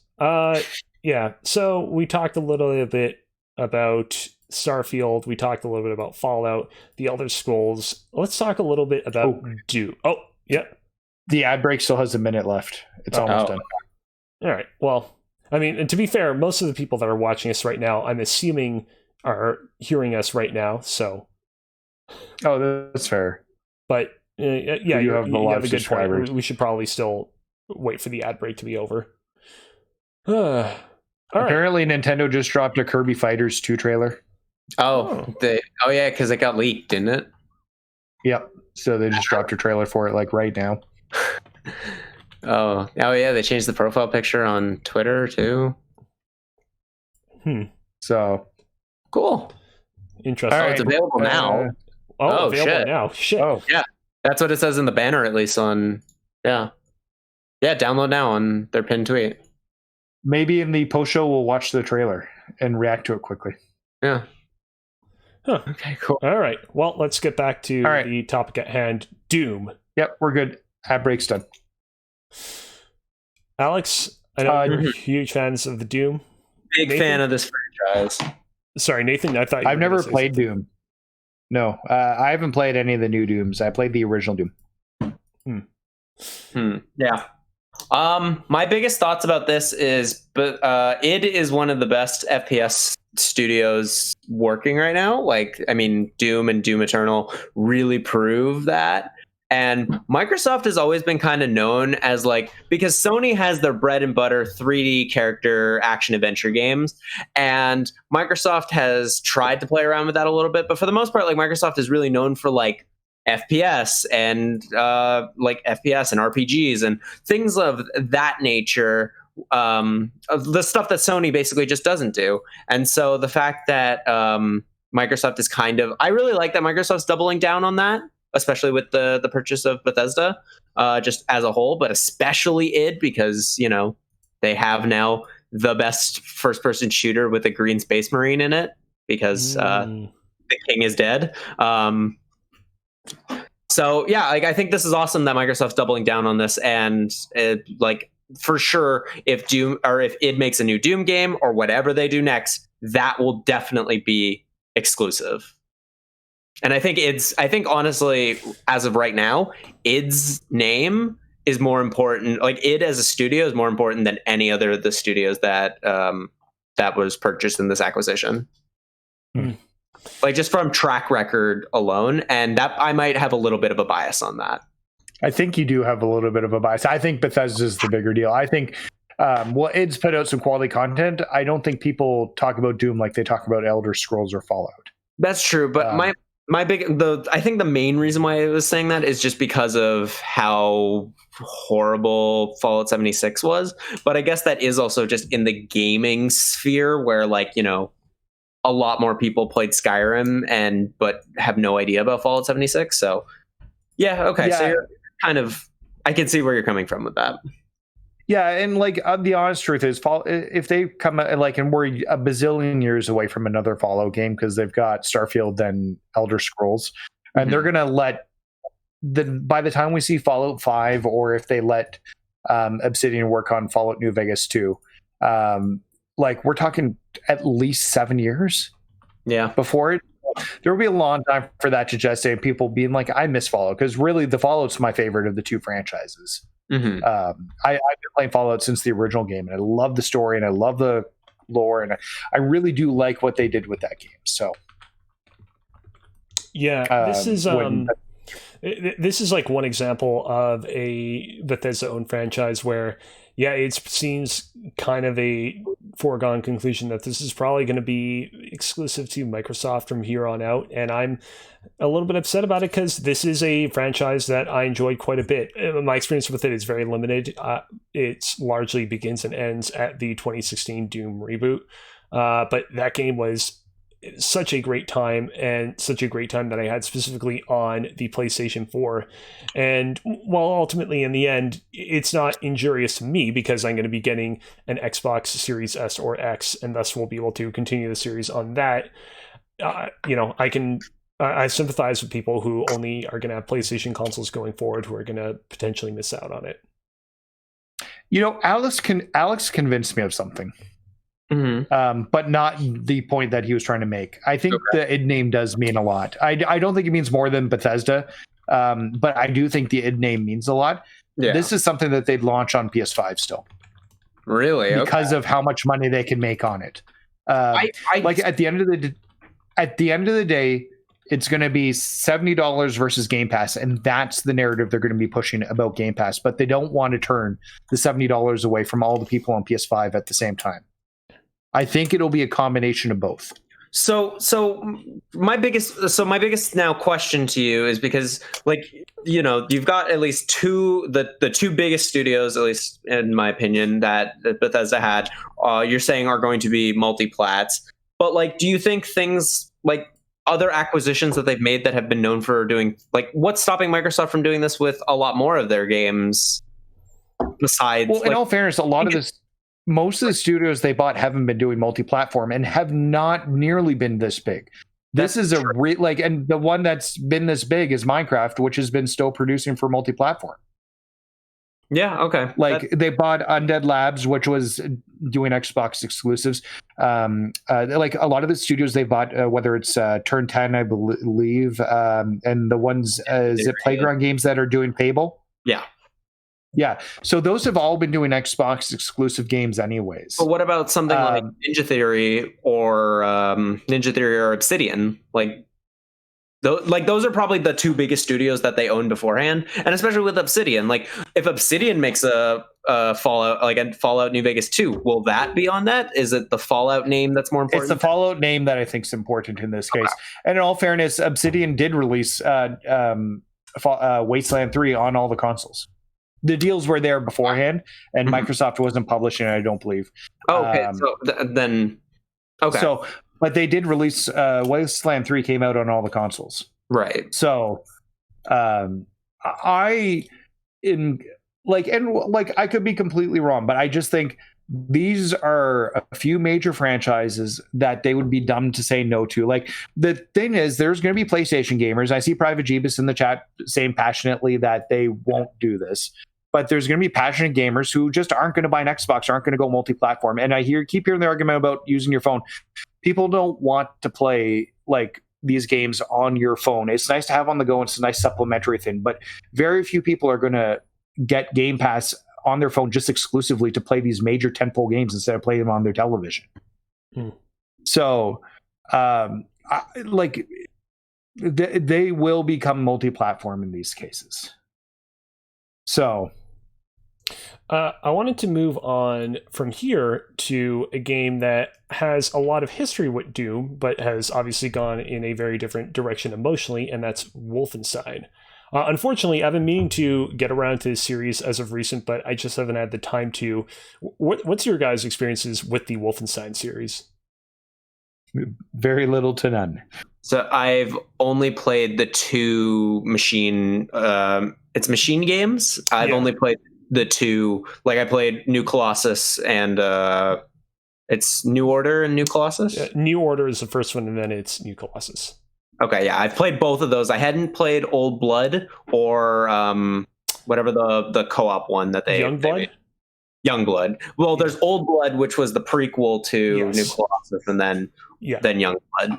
I haven't played either of those, but I do enjoy the Wolfenstein franchise. I think it's not as tight as Doom, but I still think it takes a lot of what made those games huge when the franchise's the original inception of them, and what was the sort of the reason why they were successful, and the philosophies that they made with that, and then added it into a modern context. And I think Wolfenstein will be another one that's going to be at this point I'm still like maybe Bethesda Game Studios, but I think id for sure is going to be an exclusive, and I fully expect the next Wolfenstein to be as well, because Wolfenstein has already been on Game Pass as well. I know it got multi-plat. I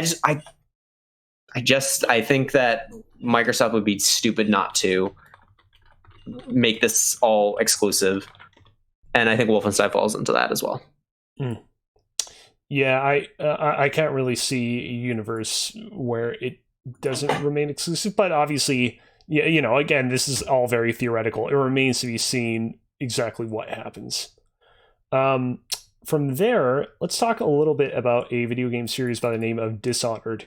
Again, this is a series that I've been interested in checking out. I really enjoyed Deus Ex Mankind Divided when it came out a fair few years back, and I've been meaning to check this game out as well, because from everything that it's been described as being, it seems like it's very much a game that scratches the same itch as that, but just time slips away from me.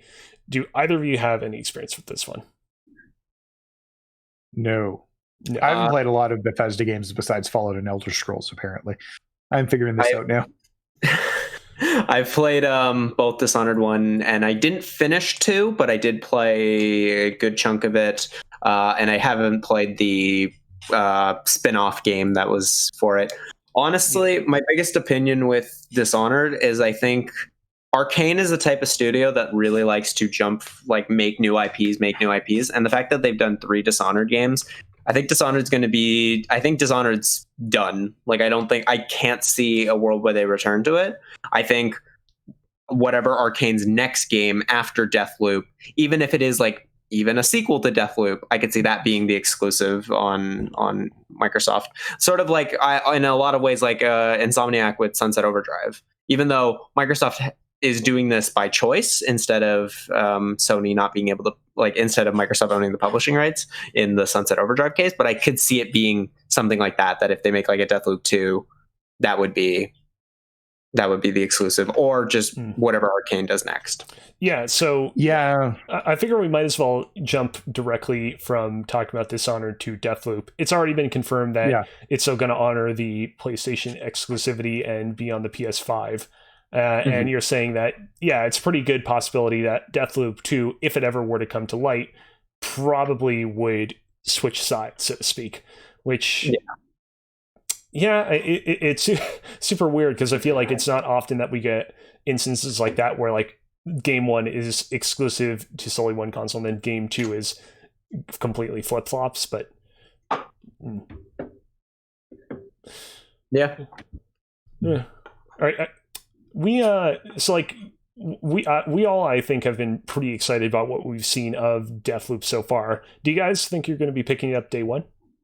Yes. No. Especially for me, especially because they pushed it to Q2 next year. That's a pretty dead zone a lot of the time for games. Like, not a ton comes out from that span, and so to be able to get a new Arcane game would be great. So I'm probably will. It depends on what else comes out around then, but I feel like that would be higher on the list. Let's move over to talking a little bit about The Evil Within. Unlike the previous couple of franchises that we talked about, this is not really a franchise that I'm interested in. So I'm going to let out a little dark, dirty secret here. I've never played Resident Evil 4 before. And it's one of those things where, like, I really, really want to get around to playing it. And then once I finally get around to playing it, I'll probably put The Evil Within on the docket. But until I play Resident Evil 4, I'm not really going to kind of coerce myself into playing these games, because I feel like to properly fully appreciate them, I need to kind of like have experience of the classic, the game that kind of had such an instrumental impact on their design. What about you guys? So I actually don't like Resident Evil 4. I don't think that's good. It's not a popular opinion. I know that's a hot take. I remember buying on GameCube, I played Resident Evil 3 and hated the tank controls, and I kept reading the reviews of Resident Evil 4 being a better game when it dropped on GameCube. Did you play Resident Evil 2 before you played 3? No, I just played 3 first because I bought my PlayStation later in its life cycle and a ton of games. And so I bought, every sequel's better. It was my thought process when I did it. So I bought Resident Evil 3, and I just couldn't get on the tank with the tank controls with it, and kind of just let it go. And I want to say halfway through Resident Evil 4, but there were just things I didn't love in the game, like you couldn't run and shoot at the same time. It was definitely a much more slower paced, more methodical game, and I know lots of people really love it. It just never clicked with me. So that being said, and I honestly don't love spooky games typically, I've come to that realization as well, which is why The Evil Within is probably not on my list. So, I mean, I think another question to be asked here is, do we think that we're going to be seeing a Evil Within 3, or do you think that post Ghostwire Tokyo we're going to see like more Ghostwire games or like other horror games that are in the same sort of spirit as Ghostwire and Evil Within, but that are an entirely new IP? Because I think that, could be. Yeah, that's a very likely possibility. I think that's more possible than they'd like just continue to produce new IPs. They have to see what happens with Ghostwire Tokyo. I think Ghostwire Tokyo looks more interesting than Evil Within, and it definitely looks more of an action slant than a spooky game. Yeah. So we'll see him. Yeah. Or we'll see, I guess. I didn't get like what your experience is with the series, Alex. Sorry if I interrupted you at some point. No worries. I wasn't really contributing too much because I genuinely haven't played either of them. Okay.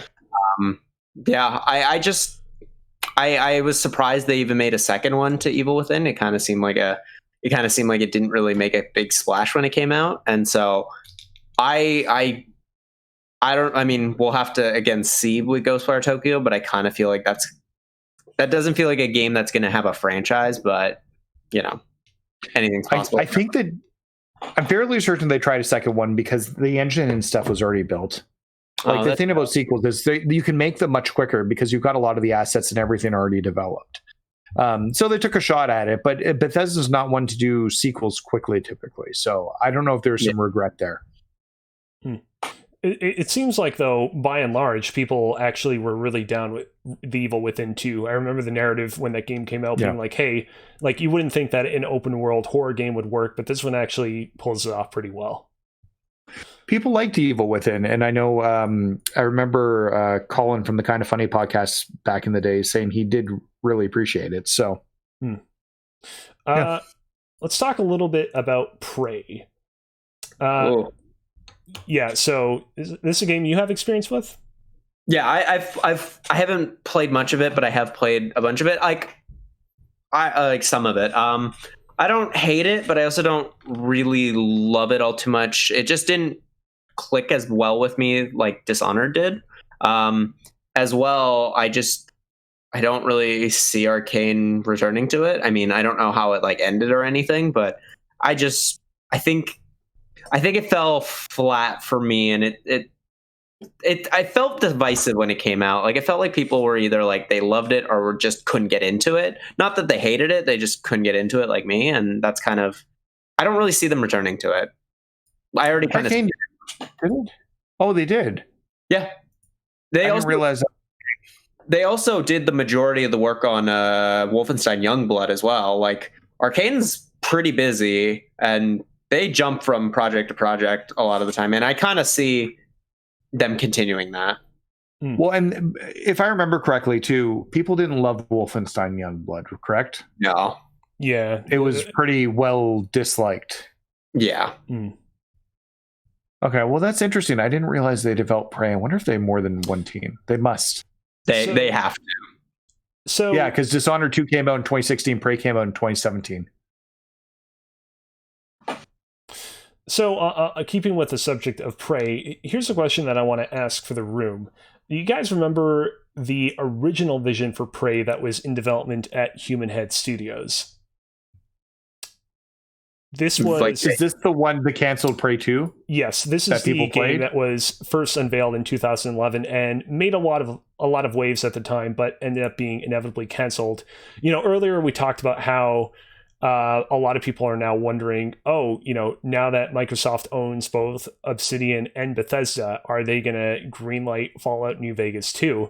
Obviously, Fallout New Vegas 2 gets brought up in a lot of circles as a game that people not look back on, but like they look forward to as like a cool possible game that who knows if it will ever happen, but it'd be awesome if it were to happen. I still to this day see a lot of people look back on Prey 2, or at least what little we saw of it back in 2011, and really reminisce about how it could have been something really special and awesome. And not that people look back disdainfully on the 2017 Prey game, but I think more or less everyone is in agreement that like, hey, it was a very different style of experience than what was originally promised in 2011. And so I do wonder now if, who knows, we could see Microsoft attempt to reboot some version of what Prey 2 from 2011 was promising. I think that it's the kind of move that I think is entirely within the realm of possibility, and I'd be fascinated to see what it looks like. Like, potentially, I guess the doors are open on this franchise to see what they want to do with it at this point. Yeah. So, and like one thing I'll say, we're looking at the trailer for the game from 2011 right now.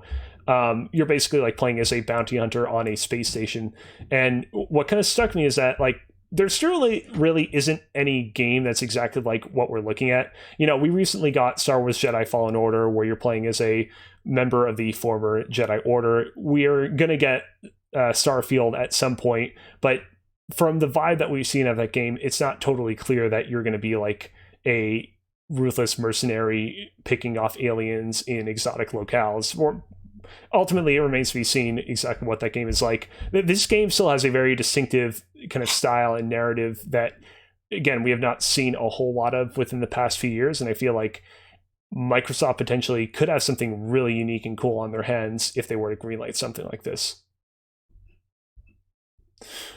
Whew. Yeah. Even like a decade onward, this game still looks kind of cool. It definitely looks interesting. Finally, jumping off of that, I want to talk a little bit about a game called Rage. Either of you have any experience with this one? This is another one where it's like, don't really have much of an interest, not going to involve myself with it. Yeah, I didn't play either of them. I know the first one was made by id before they kind of rebooted themselves. Right. And then the second one was Avalanche, which was outsourced, but then also they put id's name on it. And I think because id may have helped with the FPS part of it. But I don't know. From what I could tell, it kind of felt very flat. Like people didn't really like it all that much, and it didn't really sell too well.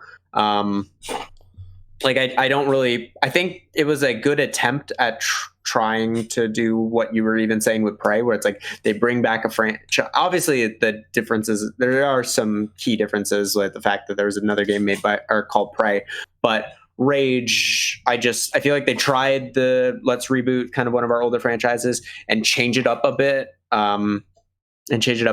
but it didn't work in this case either. Yeah. Rage is one of those weird situations where I remember the first game, like there were a few people that liked it, but most people felt it was just a boring, benign shooter, especially very brown. And when it was leaked that Rage 2 was coming and Bethesda dropped a trailer, there was definitely focus on color to show that they had color now in the game. It was lots of pastels, and I thought that the marketing was pretty good for it, and it looked cool, but it just never caught anybody's eyes. And I think there was some technical issues behind that too. I will say the fact that the Canadian cover still is like the Walmart's like leaked cover from the famous Canadian Walmart leaks is kind of amazing. Yeah, I see that whenever I go to Walmart, and it always puts a smile on my face. I don't buy a lot of physical games, but I feel like that's one that's just too cool not to get someday, just to have that cover. For those of you who don't know, I'm currently showing it on screen. Yes, that is actually real. That's not like a weird Photoshop or custom thing that someone made. That's actually the way it looks in Canada. Yeah, which is incredible. It's kind of amazing. Yeah, the fact that they also made a controller for the Rage 2, it was the Walmart Canada store page, and it was just like a screenshot of that on an Xbox controller is one of the. I didn't see that. It as well as I love how hard they leaned into it. Like the marketing for Rage 2 was great. It's unfortunate it just didn't translate to the game itself. Mm-hmm. Yeah, that's fair. Oh, hold on quickly before we move on to the last thing. I got an image of the. Damn it! Where'd the image go? It's like the image is trying to avoid being seen. Hold on a second. Here we go. Yeah, this is great. Yeah. All right. Before we close out the show for the night, there's one last franchise that I just want to bring up, and it's Commander Keen. Now, Commander Keen, I would not put in the same league as all the previous games that we brought up. It's not relevant in the same way that Fallout or The Elder Scrolls or even Rage is relevant, but there was a mobile free-to-play game that was announced back in 2019, so there were plans to kind of bring the series back into the spotlight. That game, of course, got canceled after people expressed their disinterest in it, and even Tom Hall, one of the original creators of Commander Keen, voiced his displeasure on the internets. So while there is a lot of kind of bad mojo surrounding the franchise at the moment, and again, it's not super relevant, the fact that so many people spoke out about it at least means that people still care about it. And so go ahead. Sorry, go ahead. I didn't know they canceled this. So I remember coming. I didn't even think it was going to be. I forgot it was a mobile port. Interesting. Okay, sorry. Finish your thoughts. My apologies. I shouldn't have interrupted. Well, no, that was pretty much the extent of it. And yeah, it was canceled at the very end of June this year. And it was like pretty recent. Yeah. Okay. I think there's room for a good Commander Keen game to be made. I wish Bethesda would stop fooling around in the mobile space as much. They had a hit with Fallout Shelter, and I think that was a unique take. I don't think Elder Scroll Blades is liked at all. Yeah. I think that's been very poorly received. This was going to be poorly received in that manner too. And I'd rather just see them make a really fun 2D platformer that they can release on Game Pass and just have a side team doing it. Maybe the people who worked on the Battletoads games work on this and just create a neat 2D platformer. Because I remember hearing about this game as a kid. I don't think I ever played it. Maybe I played it as shareware well before you guys might not realize this, but they used to sell discs at the dollar store, 3.5-inch floppy disks that were just a bunch of first demos for games, essentially. Wow, and you'd get to try like 10 or 12 games on it. So on one of those, I might have played it, and then you can choose to buy they tell you how to buy the full game for you. Oh no, the Phantom Zone is swallowing him up as well. Jesus Christ, no. Are you still there, Nathan? Here's my camera. Your camera's frozen. We can hear you, but you're a little bit garbled. Okay. All right. Well, I think that's the end of Press YYZ episode 35. I just want to interject quickly and say that I think that there's potential in a Commander Keen reboot. I think that, I think it's entirely possible we might see Microsoft attempt to revive the series and attempt to build up its kid-friendly portfolio, but I don't know that it's a certainty. Thank you to everybody for tuning in tonight. We really appreciate you for accepting our weaknesses and follies and faults throughout this episode. We promise you that over the course of the next few weeks, we'll get back our mojo and defeat that dastardly Phantom Zone to make sure that none of us ever fall prey to it again. Nathan, if they want to follow you outside of Press YYZ, where can they do so? Oh, yeah. You can follow me at _NMAC on Twitter, where I've posted a bunch of Tony Hawk videos of me doing really long, complicated things to get challenges. So, yeah, check those out. And if you want to get my YouTube video check out, please do, because I worked very hard on it for 20 minutes. But I was really impressed with what I did in 20 minutes and having no experience doing it whatsoever. Cool. Alex, amazing. Yeah. Where can they follow you? So on Twitter, I am blatantly _Alex, and on Instagram, I'm blatantly Alex, where I am posting a lot of stuff, just a lot of just trying to keep up and make a little online journal of my life. As well, youtube.com/blatantly Alex. At some point, I will make a new video, maybe. And sorry, Alex, your casting director is going to be getting a hold of me this week. Yeah, my producer is going to contact you. Yeah, perfect. Excellent. I'll be waiting. Again, if you want to see what Mitch has been up to, you can go to twitch.tv/Mr. Mitch George and watch the VOD of his wedding. Again, lots of twists and turns there that you are not going to see coming. And of course, you can also find him on Twitter at twitter.com/Mr. Mitch George and at instagram.com/Mr. Mitch George. Of course, you can also find AJ, who, sadly was fully engulfed by the Phantom Zone, but we'd imagine we'll probably be back next week on the socials as well. You can specifically find him on Twitter at TimesHero and see what he's up to there. Finally, you can follow me on Twitter at Alex Kozina, and you can find me on Twitch at twitch.tv/CozyBearLive. Until next time, keep on playing.